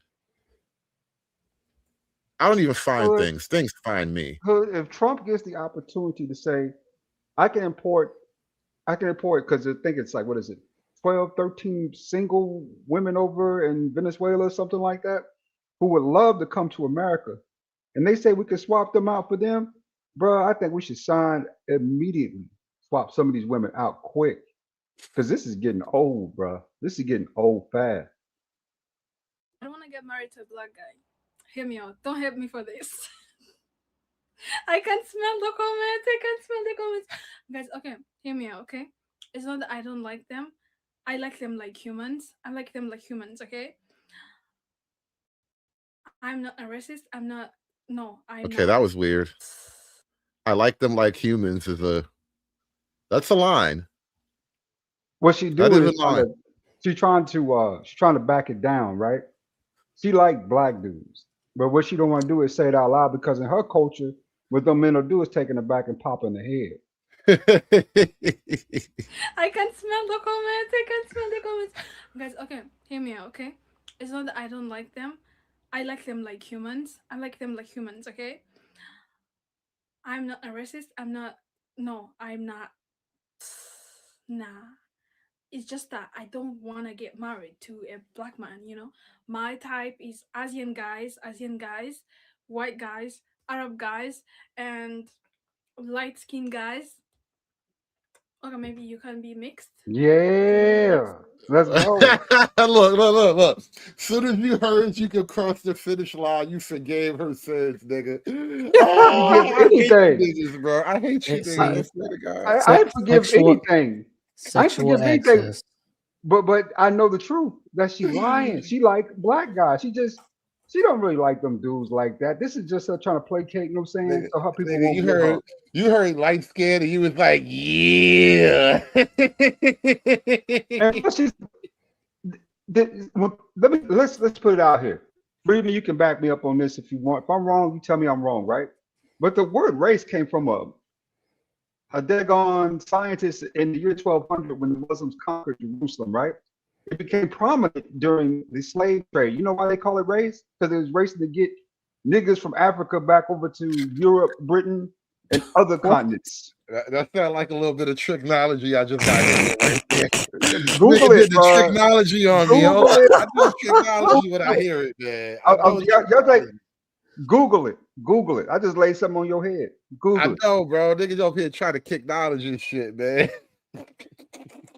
And this is the funny thing. Most people don't even realize that your nationality is more important than your race because you keep playing up race, though. People ignore your nationality and treat you just like you asked to be treated. Well, I tend to agree with that. Nationality is a better group identifier, really. And stuff like that. But honestly, to be honest, I don't want to get married to a black man and whatever, but I'm not racist, okay? I don't hate them. I like them like humans, okay? So I hope that answers your question. Yeah. In a minute here, you're going to hear that music. Look at that. She's not allowed to like black guys. That's what you're trying to say. I get it. Yeah, she like black guys, but she's not allowed to. And she know that. She know if she crossed that line, them men over there, woo, they don't mess around. They ain't like black guys. They ain't gonna be like, it's cool that you brought some guy home, you know what I'm saying, from a whole nother country that ain't even legal. They gonna be like, okay, woo, her ass gonna come up missing. I guess they was getting smashed by everybody back in my day in San Diego. So I don't know about that. Matter of fact, and the younger Somali dudes weren't trying to holler at the Somali chicks either, honestly. No, they know better. Competition is stiff. One thing a Somali don't want to do is compete against a black guy. Especially if you're talking about when it comes to DNA and just anesthetics. He's 4'8". This dude almost 6 foot even. I mean, that's just the average black guy. You know what I'm saying? He in way better shape. He's probably more charming. And you know, niggas got slick mouths. They do. You know what I'm saying? They got oil cans for mouths. So he don't want to compete against that. I mean, if you got money, then you can, you know what I'm saying, pull that weight, right? You know what I'm saying? You can say, you know what? I ain't got to put up with this. But if you come over here, Paul, EBT, and you got to compete against a man, you know what I'm saying, who's superior DNA to yours, what is you going to do? Watch TV. Ain't nothing else you can do. She gone. And that's just that. They got something we don't have, bro. What they A got? wicked backhand. There you oh. Now, Hood, I don't condone that in any way, shape, or form, but that might have some truth to it. Behind those cameras, where ain't nobody looking, when they go home, those men there waiting quietly and patiently. He said that nigga be there in the dark. 2 o'clock in the morning with no light. Smoking a cigarette with the lights off. Just as quiet as can be, and so patient. Just sitting in that chair, just so patiently waiting, because he knows she got to come home, and when she do, he gonna be there, waiting with open arms.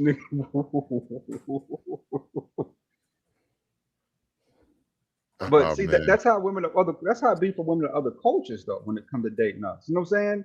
There's a reason why our women keep getting drug out and hold out, and these other women don't go for it like that. You know what I'm saying? You might get some leftovers. If you got money, you might get a couple of them, right? But ultimately, though, you know what I'm saying? You don't get like the numbers that, you know what I'm saying, they get from our groups of women, right? Well, I will say this though, and this is kind of one of the things where like the feminists have it kind of right, but not exactly in the way they mean.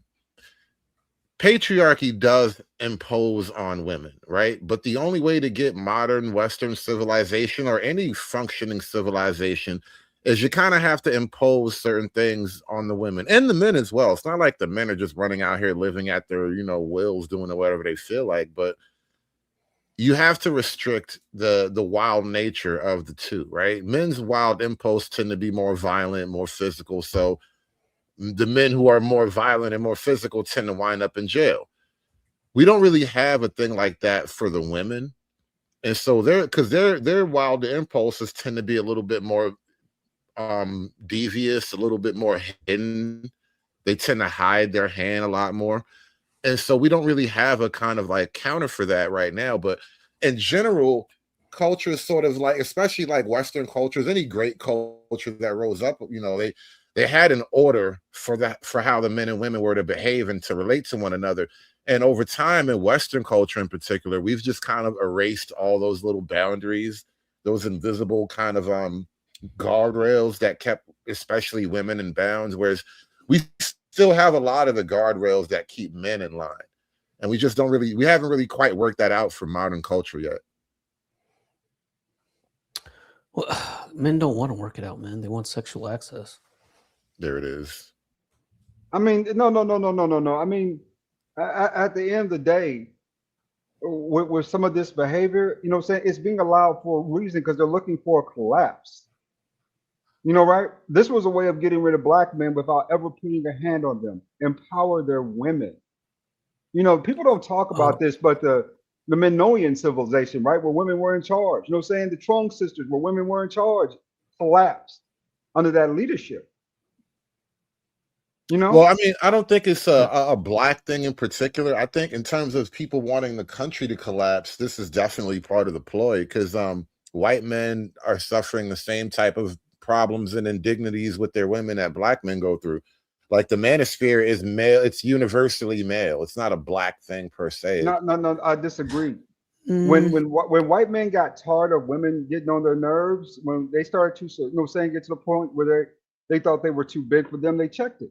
They got rid of affirmative action, and then they closed out deletions right there on the spot. 2 years.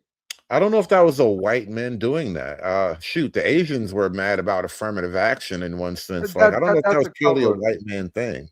That's a cover. It was 66% women. Black men were only using it at 7%. White men were using it at 13%.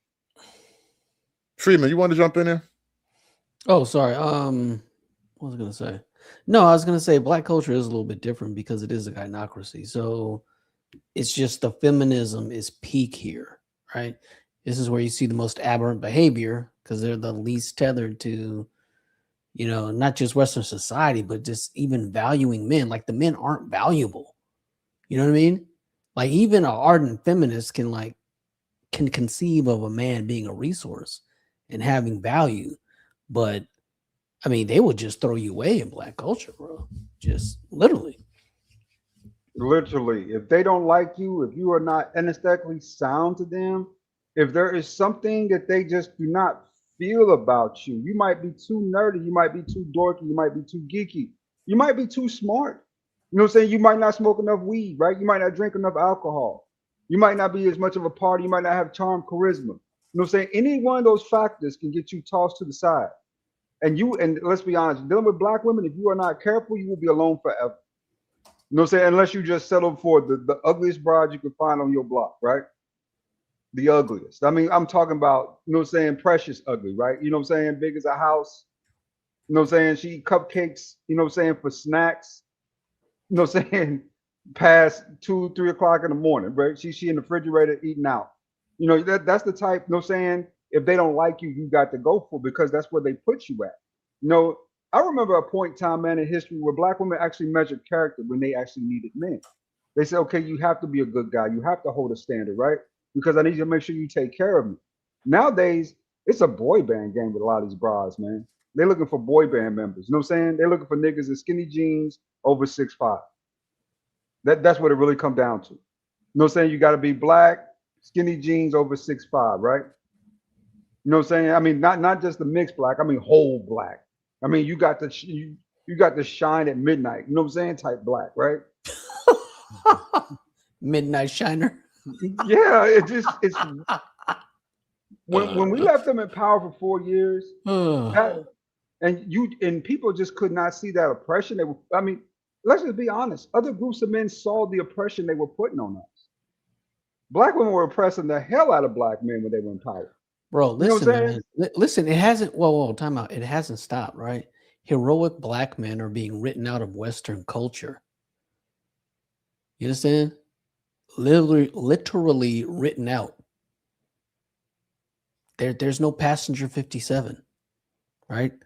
There's no Lethal Weapon. What was that other movie? Silverado, right? Danny Glover was in that one. That was a Western, right? You used to have black men in Westerns all the time. Heroic black men are literally being written out of Western culture. And you know what you're being replaced with? That is a problem. And you know what you're being replaced with? You know what you're being replaced with? Black women. Yeah, it's like you're being replaced with a black woman. Bro, I mean, I and know those movies are flopping and failing. Those series are going to crap. The thing I noticed, y'all, black male heroism is always like seen through a racial lens. Like black men don't typically be out there saving the world in movies.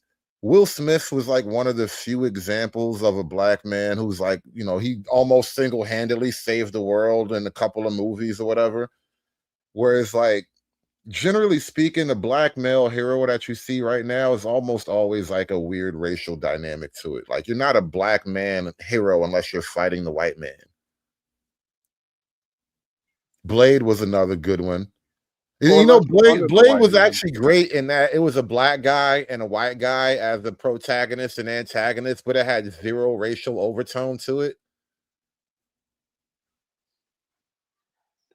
But my opinion, Hood. Go ahead, brother. Go ahead. No, you can go ahead. Well, one of you polite motherfuckers say something. Shit. Well, all right, what I was... Oh, there we go. But go ahead, brother. You got it. All right, what I was gonna say was the reason why it was kind of cool was because Stephen Dwarf or whatever his name is, and that played the white dude in Blade. He wanted to be Blade. He looked up to Blade. So until he got those powers that he ended up losing. That's all I was about to say.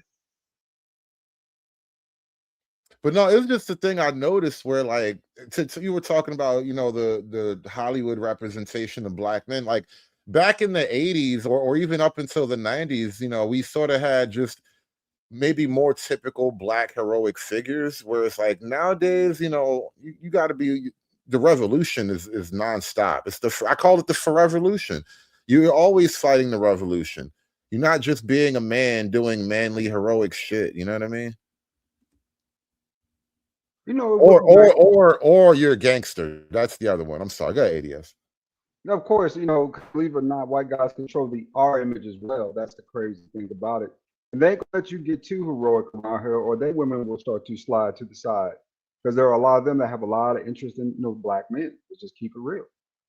So you know what I'm saying? It's always That's true. been, you know, they're fully aware of something that you're not. You keep trying to be their friends, they keep seeing you as servants. Well, then riddle me It's this. different. Why does it seem like the promotion of interracial dating is a lot heavier now than it was back in the 90s? Like before Spike Lee had that movie. What was that? What was the movie with the white woman and Wesley Snipes? Mo Better Blues, brother. Okay, I had the name. I thought it was Jungle Jungle Fever. Fever. It was Jungle Fever. Yeah. I was thinking Mo Better Blues, but it was Jungle Fever. So right now, it seems like the interracial promotion is way stronger than it was back then. Yet that was the era where, like, you had Action Jackson, you had Eddie Murphy and Nick Nolte. You know what I'm saying? You had not Action Jackson, Carl Weathers, because he had a couple of great roles when him and Arnold Schwarzenegger in Predator. You know what I'm saying? Was a movie with Roddy Piper and the other black dude. They Live. Was it They Live with the aliens? They Live. It was They Or Live. the original Night of the Living Dead.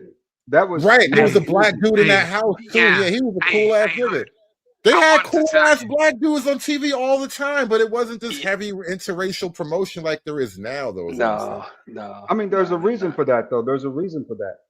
For one, their women are looking for masculine men. They're tired of those guys over there, soft and feminine, passive aggressive, using everybody else to do their dirty work. They know that if it came down to it, black men would easily stomp those dudes out. You know what I'm saying? So No, you know what I think it is? Let me finish. There's a couple pieces to it. The second component is that white guys start dating out, right? White guys start dating. Black women kept throwing that thing at them, and white guys kept wearing it out. And white women were like, hey, you know what I'm saying? What are we waiting for? You know what I'm saying? You sliding over there. I like him. You like her. Why can't we and him be together? You and her just do your thing. And then what happened was that white guys start pushing back on that. They start kicking out Keisha because they said, you know what? My woman's more quality than you are. And I'm letting her slide with this black guy versus me being stuck with you. So that kind of moved things back into a position, right? So now you got women thinking to themselves, wow, I like that dude. He is cool. He's got charm, he's charisma. He's handsome. He's tall, and he's a better fit for me than the dude over here is. You know what I'm saying? That keep looking, keep staring and weird eyes, stuff like that, right?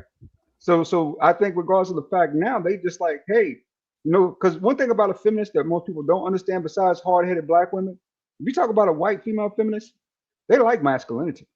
They like it a lot. Let me jump in there now, because this is the kind of sort of a little bit of a counter to what you're saying, but I think it dovetails a little bit. I think I know where you're going, but I kind of had an idea, or I had a idea on why the sudden interracial thing, but I want to hear what you got to say. Well, one, let me just say this for my own sanity, because I know my audience, and there's a giant elephant in this room. Don't ever think Hollywood is the white man's town. It's not. That being said, I don't want to get into it, but that being said, somebody in the chat mentioned Tango and Cash. Now, Tango and Cash isn't a black-white buddy film like I was talking about back in the day, but Kurt Russell's a great point I wanted to bring up. Kurt Russell Big Trouble in Little China. Big Trouble in China. That was a great fucking movie. I love that. I watch that anytime it comes on. I watch that shit. And you know what's great about that movie? Because it was a white dude at peak white dudeness. You know what I'm saying? He was beer drinking, getting the bar fights. I'm kissing bitches in public. I don't give a fuck about nothing. He was just like, he was just sort of that 1980s epitome of the white male swagger. And Hollywood doesn't do that anymore.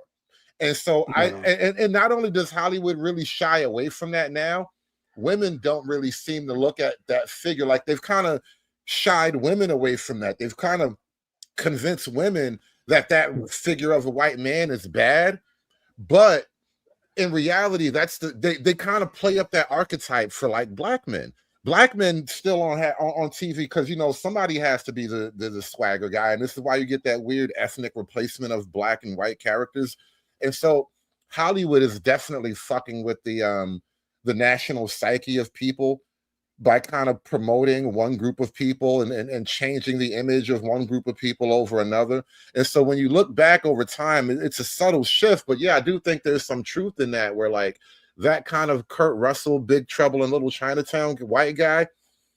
He's not the popular hero figure in movies like that anymore. Like you Or got to be like Escape from L.A. The Kurt Russell that. from Escape. Same shit. You know what I mean? And he's not the only one because it fucking Stallone and Cobra. Did you see Stallone and Cobra take the pizza out the freezer and cut that shit up with a pair of scissors? He was a psychopath, Stallone right? and But Rocky? And immediately started cleaning his gun. yeah, like he took his gun cleaning equipment out the fridge, like he's like peak I mean, white Stallone has so dude many bitch, you know what movies, I'm though, saying? man. Yeah, I mean, we talking Yeah, about man. Rocky, First Blood, Rambo, bro. Right. Oh man, First Blood was amazing. Right. And it's like Hollywood intentionally doesn't want to do that. And so I think that does have an effect on how like people look at each other in society. You know, the dudes are kind of craving for that shit and they'll get beat down when they express it. But the women want that shit even though they don't say it, which is why they got this weird thing of trying to go fuck black guys at protests and shit like that. Yeah. Anyway, They crave masculinity. They crave Hey, but women that Yeah, they crave want it. masculinity. Here's the thing. Yeah. Here's the thing. Whoever has the will to power wins. Yeah. That's it. And Western men lost the will to power. I mean, and Yeah, it, I it think doesn't that's get true. any more. It doesn't get any more complicated than that. And that's Women are- across the board, black, white, whatever. Women will want the criminal or the barbarian. If you are neither, then you are ignoble. If you aren't a barbarian, you are ignoble. Period. So yeah. So, that's so if what you're it Ralph comes down to. Macchio, right? So Ralph Macchio. So I am the man who will fight for your honor. That dude gets snubbed No. out, right? Yeah, no. Hey, And the he had- movies, he had that's terrible- another thing. terrible That's women another thing. problems. Hollywood has convinced the majority of men that women believe in male nobility. Say that again. Hollywood has convinced the majority of men that women believe in male nobility, as in they're desirous of it, like that Ralph Macchio, I will fight for your honor. You know what was a really, really fascinating thing for me as a kid? And I couldn't quite grasp it as deep as I get it now, because you know, life has to kick in. There was a movie a long time ago. It was like a cult classic movie, The Last American Virgin. You guys familiar with this movie? No, sir. No. I am not. Oh. Revenge of the Nerds is as far as I go down that rabbit hole. Total white suburbia 80s movie, right? Because, you know, I was in white suburbia at that time, too. So, anyway, teenage white kids, high school, like, you know, wealthier type of upper middle class, you know, like that. Anyway. So, these white kids, one kid likes a girl, the girl likes a jock, right? The nerd likes a cute girl, the cute girl likes a jock, right? So the cute girl is after the jock the first half of the movie. The nerd is after her. It's not working out right. The cute girl gets pregnant. And she gets pregnant right before like winter break, I think it was, because it was like a plot twist. So like everybody goes away for the winter because they were all rich and they went away skiing or some shit like that. The girl's pregnant. She can't go. Plus, I don't think she's rich anyway. So the guy that liked her, nigga, sold his stereo. You know how expensive stereos were back? A stereo was like a sign of excessive wealth back in the late 70s, early 80s. Like the fact that he pawned all of his stereo equipment to buy this girl's abortion, right? Spent the whole time during the winter break getting to know her, you know, doing all the soft romantic things. But mind you, she's pregnant and she just had the abortion. So he never hit, by the way. I don't think he ever hit. He was the last American virgin. That was the point of the movie. Winter break is over. All the sure kids that wasn't back. Elephant Man? No, this wasn't Elephant Man. It's called The Last American Virgin. And it's not an adult Okay. film. Elephant Man. Don't let the title take you in the wrong direction. It's not an adult film. But anyway, so winter break is over. All the kids come back from their ski trip or whatever, right? Guess who's back in school now? The hot jock dude that she's after. And you know what she does? She goes and fucks him again. Because that's the nature of woman. I mean, people don't understand. It's really simple with women, That's pretty right? sad. You know what I'm saying? We put these flowers and roses on them because they're feminine nature and you know what I'm saying they're nourishers and all this other crap, right? But in reality, that they're just still animals with souls in a lot of cases. And they want to do what feels good, right? To them. If you can give them a good shucking, you know what I'm saying, you know what I'm saying, a lot of women, you know what I'm saying, stick around just for that. You know what I'm saying? That's why you got a lot of dudes who ain't gotta work. You know what I'm saying? That's why you got a lot of dudes who do, they say abuse them, right? He's physically violent and abusive and shit. And every once in a while, she'll come to a pick a fight too because she needs a good shucking. Just for that one thing alone, they will keep you around for years on end, you know what I'm saying, until you get rid of them. If you can hit it right consistently, believe it or not, that woman may never leave you. They're worse than we are about it because they get emotionally attached. We get attached to the feeling. Women get their emotions involved with you once you hit it, especially a couple times. You know, so it's very easy to see that, man. Women just want to feel good in most cases. If you can make them feel good, you got, you know what I'm saying, you got a legit shot. Put it that way. You just know how to make them feel good. And people say, oh, you know, it's the other stuff too. No, it's not really. It's not. If you hit it right a couple times, she's gonna be far more tolerant of you than if you don't. It's just that simple. These things Hollywood doesn't typically express in their movies. That's why I remember that movie Last American Virgin, because it was like a real sort of like oddly red pill movie for something that came out so long ago. But you know, every now and then Hollywood will slip one in there on you. You gotta be paying attention. But I had a clip Yeah. queued up for the longest. Let me see what this chick's talking about. This is about the protesting again. You know, woke black women, remember? Do you think it's a coincidence that deportations are Hood, happening all across the country, but it's only in hood, Minnesota where we see hood, Hold on. this hood. level Stop of the chaos? stop the video. Yeah. I'd have hit chicks. We didn't even speak the same language just because I knew how to hit it and kept hitting it for months. Damn. We didn't speak the same language. I couldn't understand a word she was saying. She couldn't understand. Only thing I would say is, well, I won't even say it because you know what I'm saying, because no. But we didn't speak the same language, bro. I mean, she literally didn't know nothing but 3 words, 4 words in English. I didn't know nothing but 4 words of her language. And let me tell you, Those words were me so horny. No, let me stop. the hood. The first time I met her, we was up over her friend's house, Listen, right? we're not trading war stories up here tonight. We're not about to trade war Okay. stories, man. I know. Do I'll you think it's queue a up mine. coincidence that deportations are happening all across the country, but it's only in Minnesota where we see this level of chaos? Is it also a coincidence that it's the same state, same leadership that has this massive fraud scandal? Why are we seeing this type of chaos in other cities and states? Oh, I had her wrong. You're not a woke Okay, chick. what's the common denominator? Yeah. It's leadership, right? You see Jacob Fry, you see Tim Walz. They keep going out. What are they telling their base? Go out there, follow ICE, obstruct, record them, use your bodies, use your cars, whatever you need to do, stop them. Jacob Fry said, get the F out, ICE. So why? You know, that's one thing that really does shock me about this whole ICE thing that's happening lately. It's not pulling in as many black people as they would like to. Even the woke black women are kind of on the sidelines. Like most of them are like, nah, I'm good. Because ain't no black men. The black men ain't going Yeah. out there. So the black that we date protection. They know it. They know we ain't out there. They really gonna have to fight Well, them ICE people by themselves, and they don't know. They well, know better than remember, that. these people, they need it to be somebody that's of the oppressed status. That way they can kind of like worship and idolize them.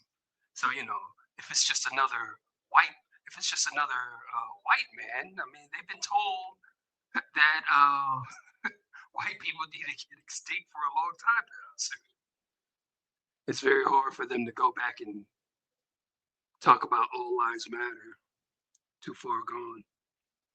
Put it this way: the reason why you ain't seeing you see them online, of course, all the time. If you go on TikTok, you go on Facebook, you see these ultra high, you know what I'm saying, entitled feminist types, right? Who believe that they're gonna overthrow the patriarchy, all this, that, and the other. But in real life, you don't see them a lot because even with these protests, even out town, ain't a whole lot of black men out there. I done seen a couple. I mean, I'm in Atlanta. I seen a couple of these protests. You had a bunch of white women and put it unsightly white women out there. They weren't even the prettiest, right?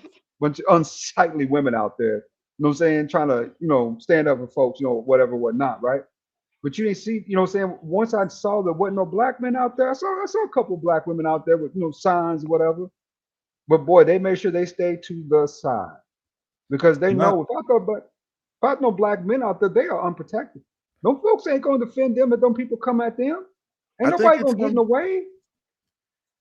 I think it's the other way around, ADS, because I remember back when Trump won, a lot of videos are going around at the time with black women in particular saying, you know what, we're good now. We're not coming out, we're not protesting, we're not supporting, we're not doing all these things no more. Y'all got it.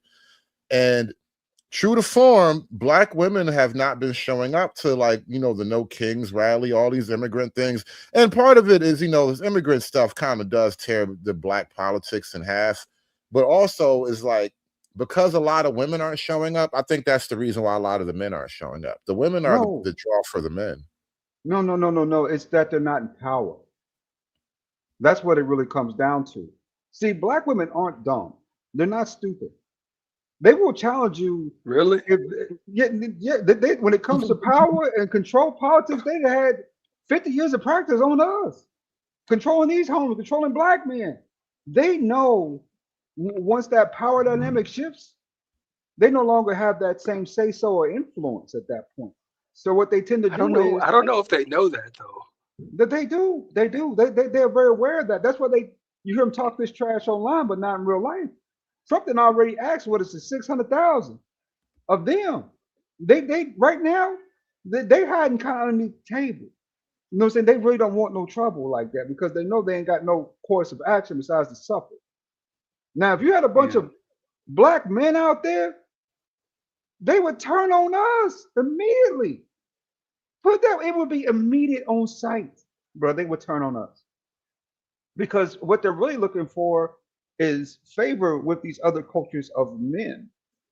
They've been trying to get rid of us now for the last 20, 30 years. They've been trying to kick us out, but nobody else will accept them. So now we got to deal with the ultra entitled feminist who's talking about 4B, which is all a lie because they're sleeping with men. They're just not sleeping with, so no saying just with us in general, right? But these other groups of men are still hitting that thing, ain't marrying them. Then they're coming back with these babies. So that's evidence of that. It's really always been a play for white favor and white power with them because what they see is us holding them back, right? You know what I'm saying? These black men, if I wouldn't associate with these black guys, I could be so much better off. No, you wouldn't be because they don't like you either. They just use you. They don't understand that we really are the reason why all this is going on.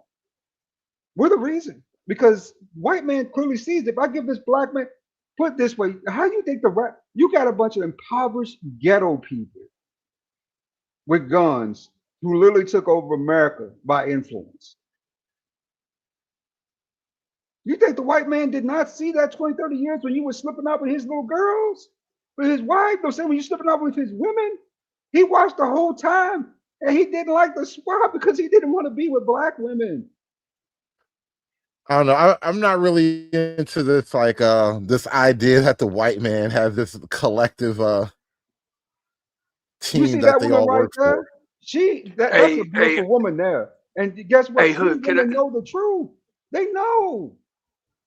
Hey, Hood. Can I explain to you why I think we have such large, a larger population of young people race mixing? I think it's because the quality of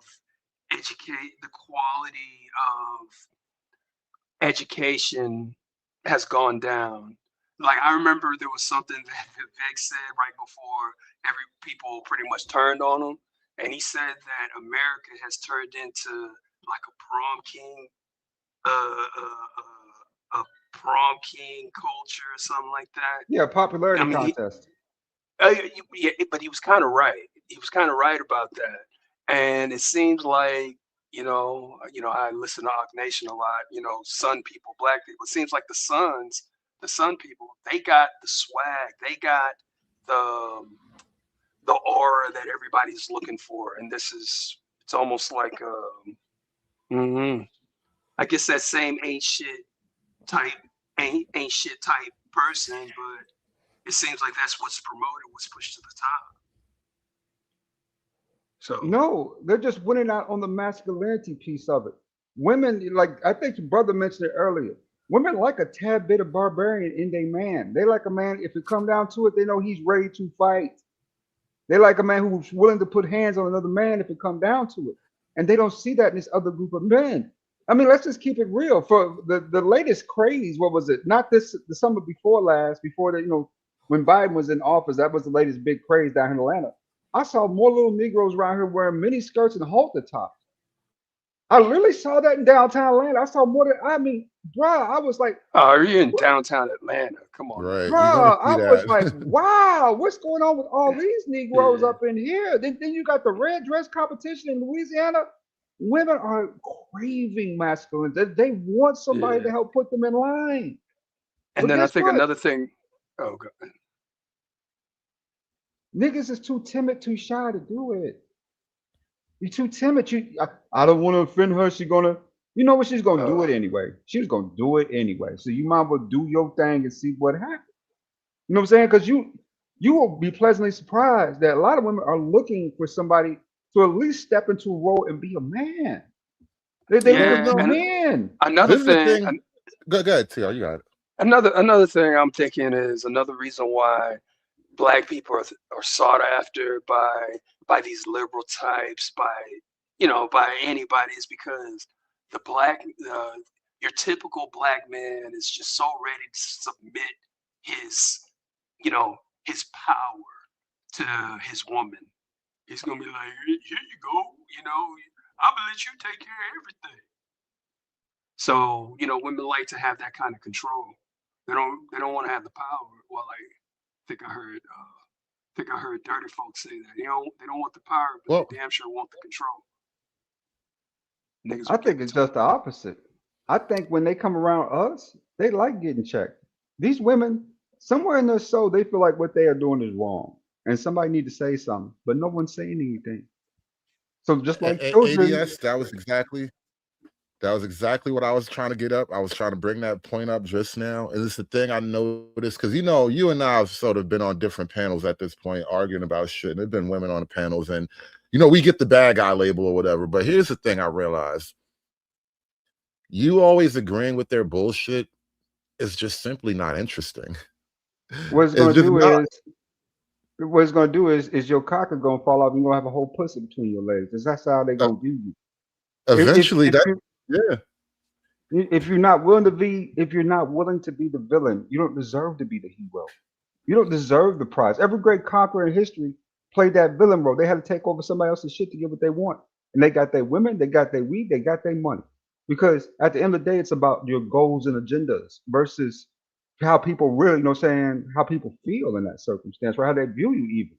Because the winner, it takes all. To the victor goes the spoils, not to the loser. And that's why. No, that's why there's that weird tension between the so-called Pookie, Ray, educated, lame thing, especially when it comes to over women, because women will talk all that shit, but they lean toward Pookie no matter what you say. 18% of the men are still making over 80% of the babies. That tells you enough right there. And guess what? 66% of the men who make babies have felonies, assault felonies on top of that. Hey. What does that tell you? Yeah. Anyway, let me get to this last video. I want to share this video before we wrap the show up. The Democratic Party, they promote Black women, particularly if she's a lesbian. They promote Black women who are not even qualified. We have seen with the diversity, equity, and inclusion, which is really racism, which is really saying, well, Black people just aren't it. They're not smart enough, so we have to give them handouts. And you're pushing Black women who are not qualified. Dr. Claudine Gay of Harvard. Now the head of diversity at Harvard is also accused, if I have it correctly, of plagiarism. And we'll get to Fannie Willis, who was elected as a DA in Fulton County, Georgia, primarily because she's Black, in my opinion. And we've seen case after case. But the Black man, where is he? That's done deliberately. And it started really in the 60s, where the Democrats pushed policy, right, that said to women, particularly Black women, you don't need a man in the home. We'll give you more money if you're single. They're promoting Black women and want Black men to be down here. And I think Black men sense that. And they know that Trump relates to them. They relate to Trump very well. Barack Obama was a plant. He did nothing for the black community. Nobody even knows who he is. Did he ever come back to Chicago with this much crime? No. He You didn't don't care. understand the story That of gave Obama rise like to that. Trump because Just Trump stop the actually video real listened to quick for us. me. He Let me actually explain cares. something. Barack Let me Obama explain didn't give a something. damn. He should have never been elected. Obama didn't start off that way. Obama came from a single mother home. The brother was exceptional and extraordinary. He had a little bit tinge of the sweetness in his blood, but that wasn't saying something that was relevant at the time. What happens is that progressives got so deep in his pockets that they began to control a sitting president and now a former president. Do you think he's saying all these things just because he want to say them? Obama would rather just go away and not be heard again. He has me true.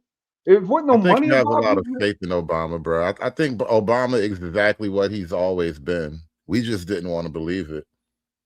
I think Yeah, that that's they true. got so deep in his pockets that at the end of the day, because believe it or not, Obama's almost worth what is it, $1 billion now too. Isn't that a bit suspicious? Yeah, He's they worth. paying him. Wait. He's worth $1 billion. How? No, he's almost up there in assets. That was reading a couple of How? days ago. Over the Hold on, last hold 8 or on. 9 years, Probably because he's a Bush. he charges $2 million a speech. The man's done over 100 speeches and almost 300 appearances. He just hasn't done them a whole lot publicly. That's the difference, which makes you wonder even more what they telling him behind closed doors, right?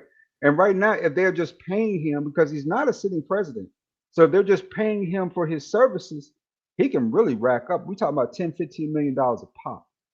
Just for Speaking fees Obama's sound name like to a be someplace. speaking fees sound like a great way to launder money for people at a certain level.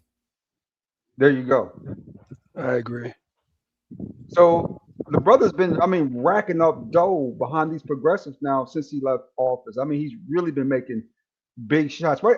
You know how much Kamala paid him for those speeches he was doing about black men need to get in line, black men need to do this, black men need to do that. You ain't black. You know how much how much he got paid for that? Almost $100 million. Brother. Before he was elected in 2000, he got elected in 2008. My mother sent, may God rest her soul, letters to black churches, warning them about Barack Obama, saying he was so ungodly. I said, Mom, that's harsh. She wrote it anyway. And everything my mother said, may God rest her soul, was right. He hates this country, but he wants to live off the fat of the land.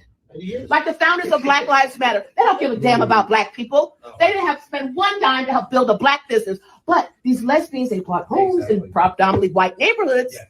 See, they say they hate capitalism, but they love to use us and live off of capitalism while they spout an anti-God, anti-America rhetoric. Preach, sister. Shout out to Big Mama. Big Mama knows, y'all. Big Mama knows. Yeah. Right. need that Coming to America clip. Yeah, yeah, you ain't lying. All right. It looks like we're gonna have a Sam Darnold Super Bowl. Okay. Yeah, I know. I seen that. Hey man, Yeah, Sam Darnold. I had to do a Google research on him because I know him since a true freshman at US. Not even a true freshman or a redshirt. But this dude's is what young. it looks like. No. This is what it looks like when the powers that be buy a Super Bowl. There's a reason why the Chiefs look so horrible this year. The Ravens were off. All these teams that we expect to be good were no good because at the end of the day, someone sent a letter to the NFL head office and said, "Guess what? We want these people to win." More white quarterbacks.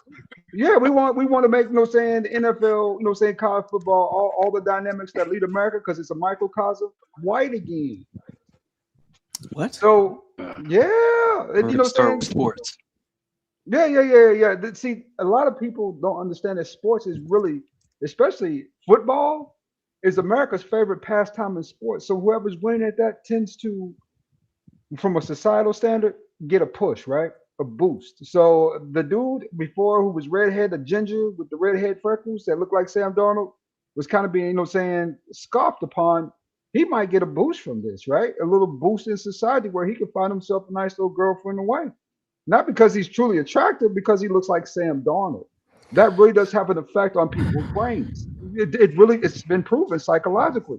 You know what I'm saying? Winners, people who are winning pictures and winner images tend to do better with society, right? Just because of the image relation alone. So I mean, with that, yeah. So go ahead, go ahead. I was gonna say it's not that. It's like the part you said before that about they're trying to boost white guys. Yeah, Who? white guys are. You ain't heard about the MAGA people?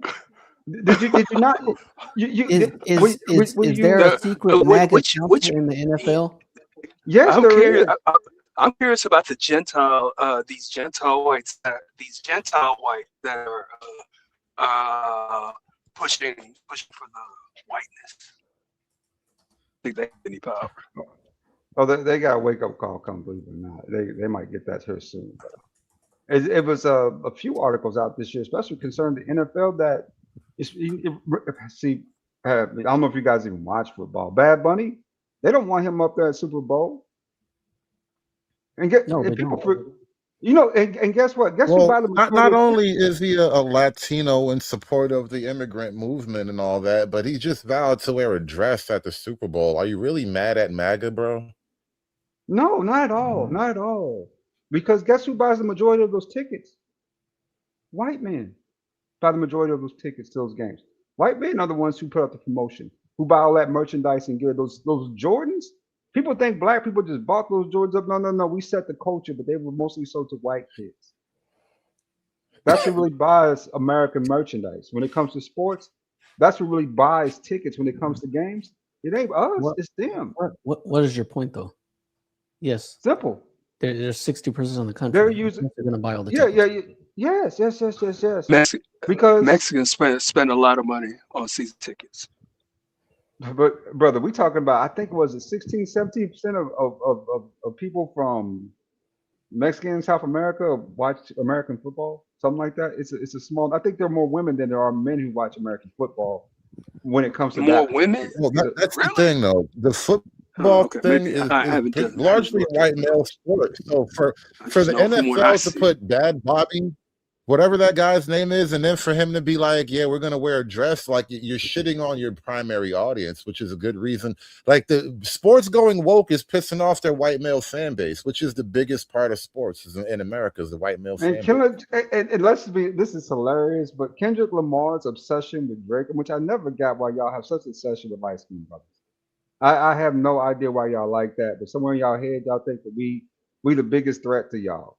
No, that's not what that. Let's not do No, no, that, no, no, man. no, no, no, no, no, no, no, Let's no. not. Let's not do that. Let me finish. Let me finish. Let me finish. Ruined it for future artists who look like us. That 5'2" midget in bell bottoms did more damage to our reputation with his not like What? us. Yeah, Drake hurt How himself. so? Drake hurt himself, man, and he went down like the Ja Rule route. He was so the popular that NFL people end up hating him, man. Like for one, Nickelback. he hasn't even sold a quarter of the records Drake sold, and It that's doesn't. It doesn't matter though. no, no, no, no, no. Let me finish. Let me finish. Let me finish. And then you got 33% of the people who attended the Super Bowl and watched the Super Bowl last year complained about Kendrick Lamar.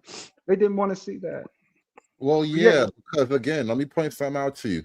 Kendrick Lamar is loved by the woke side of Hollywood. So all the woke hip hop fans, they love Kendrick Lamar over Drake for whatever reasons.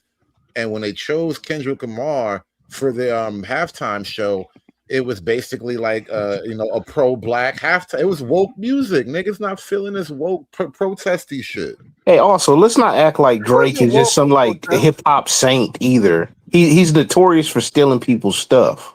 I don't even care. It's about the record sales and popularity. It's always in Yeah, this day and age, brother. It's not even about your original, about you being creative, about any of that stuff. You're not even about your imagination. It's not even. It's all about your promotion. It's the popularity contest. Rap has been a Oh, popularity contest for okay. the last And decade. guess which artist has had a battery in his back for like a decade? Who, Drake? Yeah. Yes. And Yes, guess what? he's had industry cosign for like 10 years. And And he black people, and guess what? He also had per mitzvah. guess what? You know what? And only people who care about that are black people. And Makes a that's lot of sense. y'all. No. There's a reason why I said that. The way I Nobody said cares that. about that. Yeah. No. Somebody cares about that.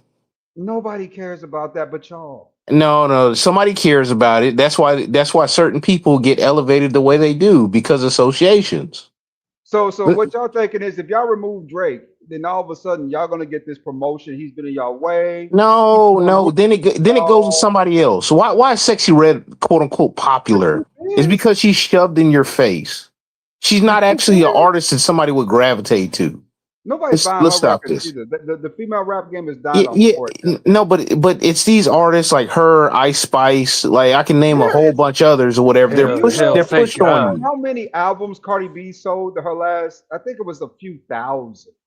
Female rap is dying a harsh death. No, but all rap is dying. Like But rap not like isn't that though. charting now. Not like that though. It's not in the top 25. I mean, but we're talking about album sales, right? Because that's what really Yeah, matters. yeah, but we're talking about singles. If you're saying singles aren't charting, then we know albums ain't selling then. Yeah, but Nicki Minaj still sold over 8 million on her last album. That's the reason why she switched over because she know who her base really is. See, y'all not seeing big picture. Y'all seeing these little hip hop politics with a crappy strawberry thing No, going on. not really, man. Because I can go with you if you really want to go down this route. Nobody cares. I And really that's the came up because the whole Bad Bunny thing. Like the whole reason why I came up is because people are like, oh well, the audience is this and the audience is that. The thing is, a lot of these corporations and NFL is no different. They're willing to throw away the guaranteed audience or the people, the main audience, to get the new audience. That's all it is. It's a ploy to try to get new eyeballs and get new markets. They think they're going to cash in on this stuff, and it's not even really so much the woke stuff. It's just trying to get to a different demographic. They think they're going to be able to like get all this stuff. Not to mention the artist doesn't make any money off the Super Bowl. You know what you know how they make, or directly, you know how they make money? iTunes, all this other stuff. So this is going to generate a bunch of controversy, and it's going to circulate. It's going to have a whole bunch of hashtags, and it's going to go all over the place, all because But of people's anger. They're I going to want monetize. They're going to monetize your anger against you. I want you to peep something. The MAGA folks fought and got Rage Green bait. Day there on the ticket too. So this is last minute. They got Green Day performing with Bad Bunny supposedly, right? So I wonder how that's going to look and go. You know what I'm saying? Green Day is about 100 years old, Yeah, but but Green Day's also And they're woke and they're anti-orange man. woke as shit. They've been anti Bush and everything else like for a long time. But that's okay because this is who they put up there. This is who they forced on this particular ticket for the halftime performance show. Think about it. So if we got to screaming and said, you know what, we wanted, let's say, who else is a popular rap artist right now besides I mean, to me, Kendrick Lamar really isn't that popular. Drake, you know what I'm saying? I wouldn't even put who's another popular rap artist we could put on the ticket. Because remember the year before they had Snoop Dogg, Dre, they had the whole entire West Coast up there on that stage, right? Which did well with audiences. People had the nostalgia and they kind of loved that. The following year, though, they brought up Kendrick Lamar, and it was one of the worst Super Bowl performances in history, they were saying. So it's about who people want to see on that ticket, on that stage, and they were able to force it within 3 weeks. But they've been talking about Bad Bunny since last summer. Bad Bunny's going to be at the Super Bowl. It's been in the news. It's going to be at the Super Bowl. It's just going to be Bad Bunny up there. No, it's not. 3 weeks out, they called it and said, "No, we not. No, we're saying we're not going if he's just him." And guess No, what? but it's never just one artist though. No, Green Day wasn't on the ticket till 3 weeks ago. Literally. No, but like these people have known this stuff for a long time. Like it's never just one artist. It's always multiple artists. So Kendrick Lamar was up there last night. No, he was. Kendrick was a headliner though. So they announced him, but who else did they? They didn't announce SZA was going to be on stage with him, or freaking. He brought SZA, right, and he brought what's her name too? What's her name? Venus Williams. I remember her too. Yeah, I don't count her because she was just dancing. Well, she's still considered to be a celebrity artist of high prestige, right? Who's literally flaunting the best thing publicly. Like, look how great this is. I can still be a black woman and do what I please to do, but black man does it. It's just the opposite effect. He's a seller. No, actually, what's funny is she was crip walking, and she was ridiculed and almost like pulled out of a tournament because of the shame and all that stuff. And it's weird that you kind of do this thing, and people are pointing out, like, why would you do this when it kind of glorifies the gang culture which took your sister's life? That's a good point, but I did not see that ridicule though that you're talking about. No, I but saw her it happened being years earlier when she was still like on the circuit, so. Let me like ask you playing this. tennis. I'm confused. I'm People confused. found out what sea walking was when she did it after she won a game on a major tournament. I don't know if it was, I can't remember if it was French Open or which one it was. And then she faced a lot of ridicule over that. Okay, okay. Is that before she married the guy? Way before, It way was way Okay, before. before.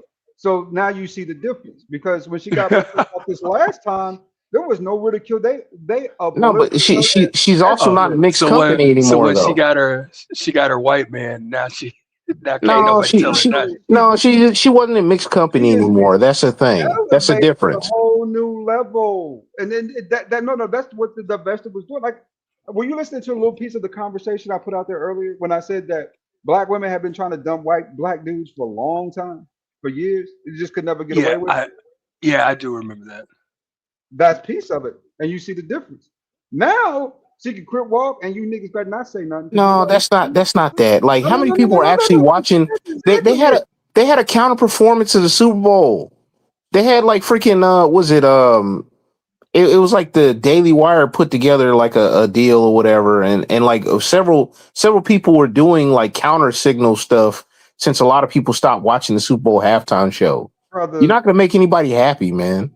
brother, it's not about making anyone happy. It was a piss poor performance all Yeah, the way around. regardless, you're still not gonna make anybody happy. People It, were bitching that Rihanna was on the Super Bowl pregnant. guess what? And it was still a popular performance. Overall, it got more ratings than I think it was one of the highest rated Super Bowl Yeah, halftime but shows. if I look at it though, like objectively, it wasn't Brother, really a good performance. brother, I think you're just being obstinate now. Hey, can I ask a Can I ask a No. question? Like she Can I ask a like question? if Does you've seen a Rihanna performance, that wasn't even close to like how good one of her performances would be. She's pregnant. My Yeah, but bad. guess what? It was still one of the uh highest rated performances in Super Bowl history. People love that performance. super does a Super Bowl halftime show have to be like R&B hip hop? Is that where No, we are now? Okay. no. You know who I'd like to see just get free reign to do a Super Bowl performance, halftime performance? The rock band Muse. They'll tear the house down, I promise you. Yeah, but it's like it's almost like a political affiliation now. You gotta know the right people to get on that Hey, stage. if we're talking about trying to get white people back watching football, they should consider putting Muse on it. Yeah, but that's not the football part. People turn away at that part.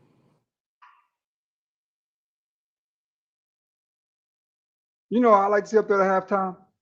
I never have gotten to see, but they talked about it for years. Darius Rucker. Let her cry. Let the tears come down like rain. Yeah. That's the same audience though. Yeah. That's the same audience though that likes the Yeah. football. Like Yeah. you're trying to get new eyeballs, whatever. You don't necessarily care about the audience you have. Wait. You kind of do, right? Because at the end of the day, I just mentioned that MAGA It, forced B-Day on stage. wait, hold on. So if you kind of do, why you got male cheerleaders then? Who's That's that for? that's for the Rainbow Coalition. That's not for nobody, man. The rainbow folks that are watching football are gonna watch football. They don't need a male cheerleader. But you don't think they had influence over that? No, I think that's like a DEI initiative that they thought like check the block or And that's what something. I'm saying. DEI, you can call it that Rainbow Coalition. They push for that. Because if you watch the watch the Falcons play, right? Look at their cheerleaders. Watch the Dallas Cowboys. You see those male cheerleaders over there. Yeah, but get this, that's smaller and smaller the NFL groups. one owner like raged against it so much they started an investigation on him, and John Gruden got caught up in that because the emails got sent out or whatever, and he was trashing the John league. Gruden got himself called out because he was being, and to be honest with you, I don't even think that was the worst thing ever said in the email. I think they just really wanted to get at the Texans because of the No, no, no, no, no, no, no, no, no. He was sending emails to like the Washington Redskins people. yeah, They were that's what I'm they saying. were But they were they were trying to get John Schneider out of there, and they were looking for any reason. And that's when they came across his stuff. And John Gruden was against like the male cheerleaders and all this stuff, and he was adamant against it. And he was speaking out in public it was against it, really about and they had to crush him. So what they did is they pulled all this stuff from behind the scenes to in front of the scenes and like got him, and he sued them for like wrongful termination amongst the other bunch of things, and his lawsuit's still moving forward. And he's not going to. The NFL does not want to go to discovery, so what's going to happen is they're going to settle at the last minute for a boatload of money, but it was really undisclosed. about getting John Snyder, right? Can we just get to it was really about getting John Snyder out of there, right? Yeah, That's what but that's why Gruden got caught up in the mix of that. yeah, Gruden was more of a staple to trying to get John Snyder out of saying out of that executive office. That's Yeah, what it but was he was against a lot of stuff the Shield was trying to do too. brother. I'm not asking for the full transcript for the FBI investigation. You know what I'm saying? Just John Snyder. That's what it really came down to. That's why Gruden actually. That's why the emails were so significant in that situation because of the communication with John Snyder, right, and the Texans on. No, but that wasn't directly to him though. That was talking to other people in that organization. All right, man. All right, you win. No, I'm just saying, man. If we gonna tell the story, we need the parts of the story. You just trying to be right. You sound like one of these combative broads out here, brother. Oh my God, man. Now I'm abroad because I'm being very specific. No, because you're being obstinate. You're being combative and Like no. Yeah, I don't know if you know me on here, but this is what I do, man. Like I'm not being combative, and I'm not being difficult. Didn't I just say that the whole reason for that happened just to get John Snyder out of office? That's all I said. You went through every parable of the FBI transcript trying to make it look like, brother, I'm not cloud chasing. I'm just keeping it real. Oh, so I'm keeping it fake now. I'm not saying that, but this overly compulsive information is just like at 10:16 on a Sunday night. It's so. It's just maybe it's me just being impatient. My apologies. Maybe it's me. I'll go back on mute. You can explain to us the whole thing. Go ahead. Go ahead.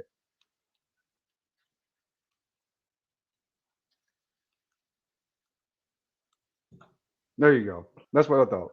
Hey, Hood. Wait. What do you think? What am I to explain? I explained everything I need to explain. Thank you, Hood, for having me up. I mean, hey, I'm having a good time. I don't know why people are getting competitive, but I'm just saying stuff, man. I'm not even like mad or anything. I'm like, I damn. know. I get it. I mean, yeah, but I don't know. Hey, my bad for knowing specifics about certain stuff and going into great detail. My bad.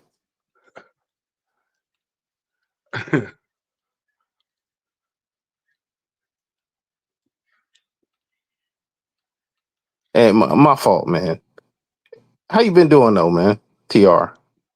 Man, I've been pretty good. Been pretty good. You know, I was listening to Hood's panel, and you know, earlier today I happened to be listening to Lapeef, and you know, it's like torturing myself. It's like listening to shrooms.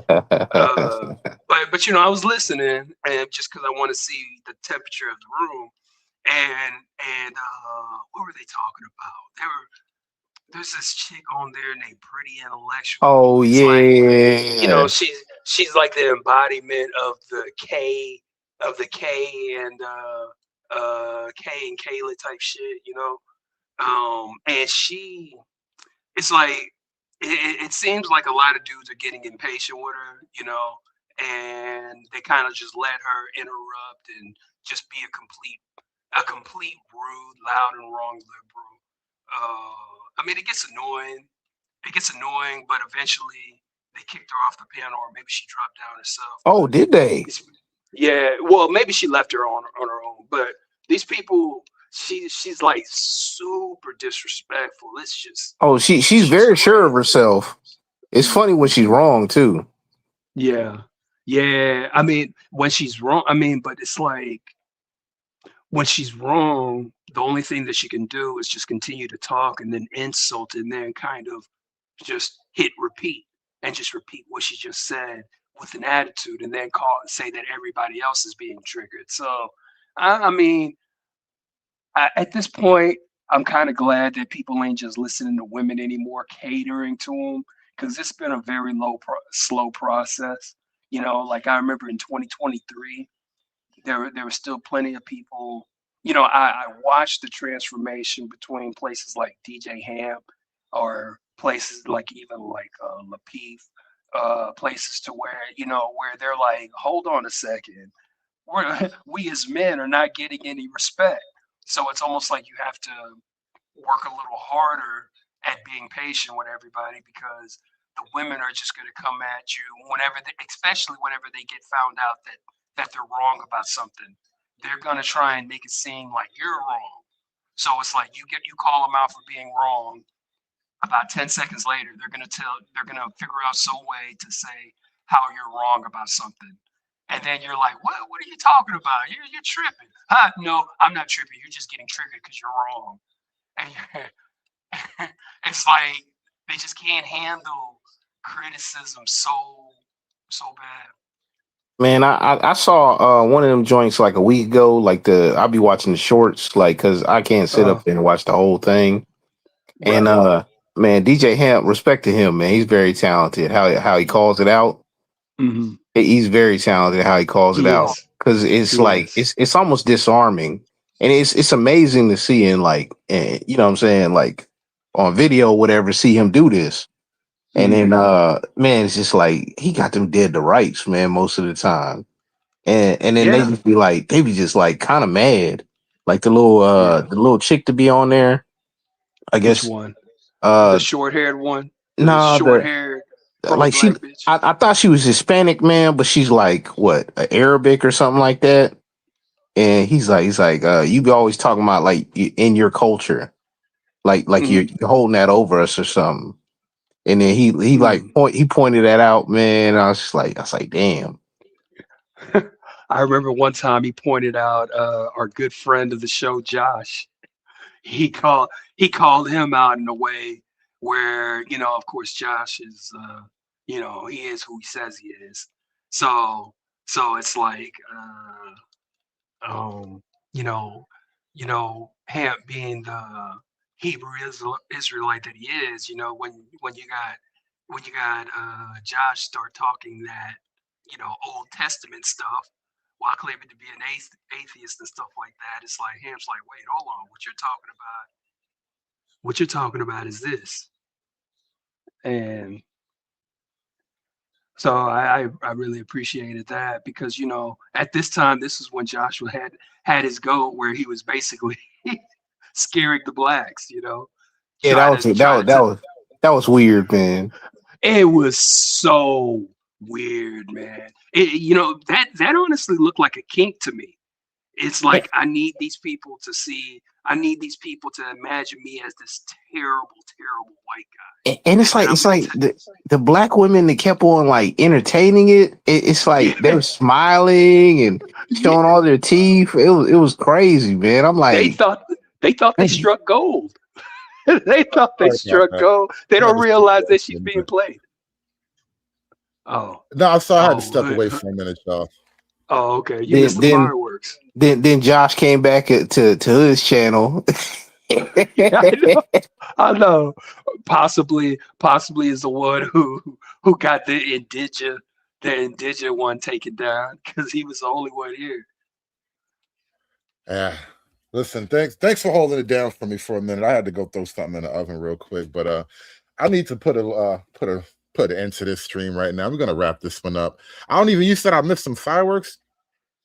Yeah, not fireworks. Just having simple debates that turns into like a Oh, broad. oh. Yeah. Some So Handmaid's Tale we shit happened. we needed hood to kind of like get us back on track and maybe de-escalate. Kind of like that one time where Rooster was on here and there was a word that he mistook as an insult. He had to de-escalate that real quick. Oh That well, shit. nothing like a little oppression to bring niggas together, man. I'm trying to tell you. Anyway, listen, I gotta wrap this one up though. We gotta put this one in the can. It's getting late, and I gotta go to sleep soon. I said, let me go throw this in the oven before I lay down and go to sleep. So appreciate y'all for holding it down for me while I stepped away for a minute. My apologies for whatever happened while I was gone. I disavow all of you guys. It's all good. I disavow all of y'all. I don't know what the hell Smart. happened. Smart. But anyway, we're gonna wrap this up. I will catch y'all on the next one, man. Thank y'all for coming out tonight, man. All right. Shoot, do that. I hate when that happens. Anyway, I'm having some background, some behind the scenes glitches happening back here. But anyway, we're gonna wrap this one up, y'all. Peace, y'all.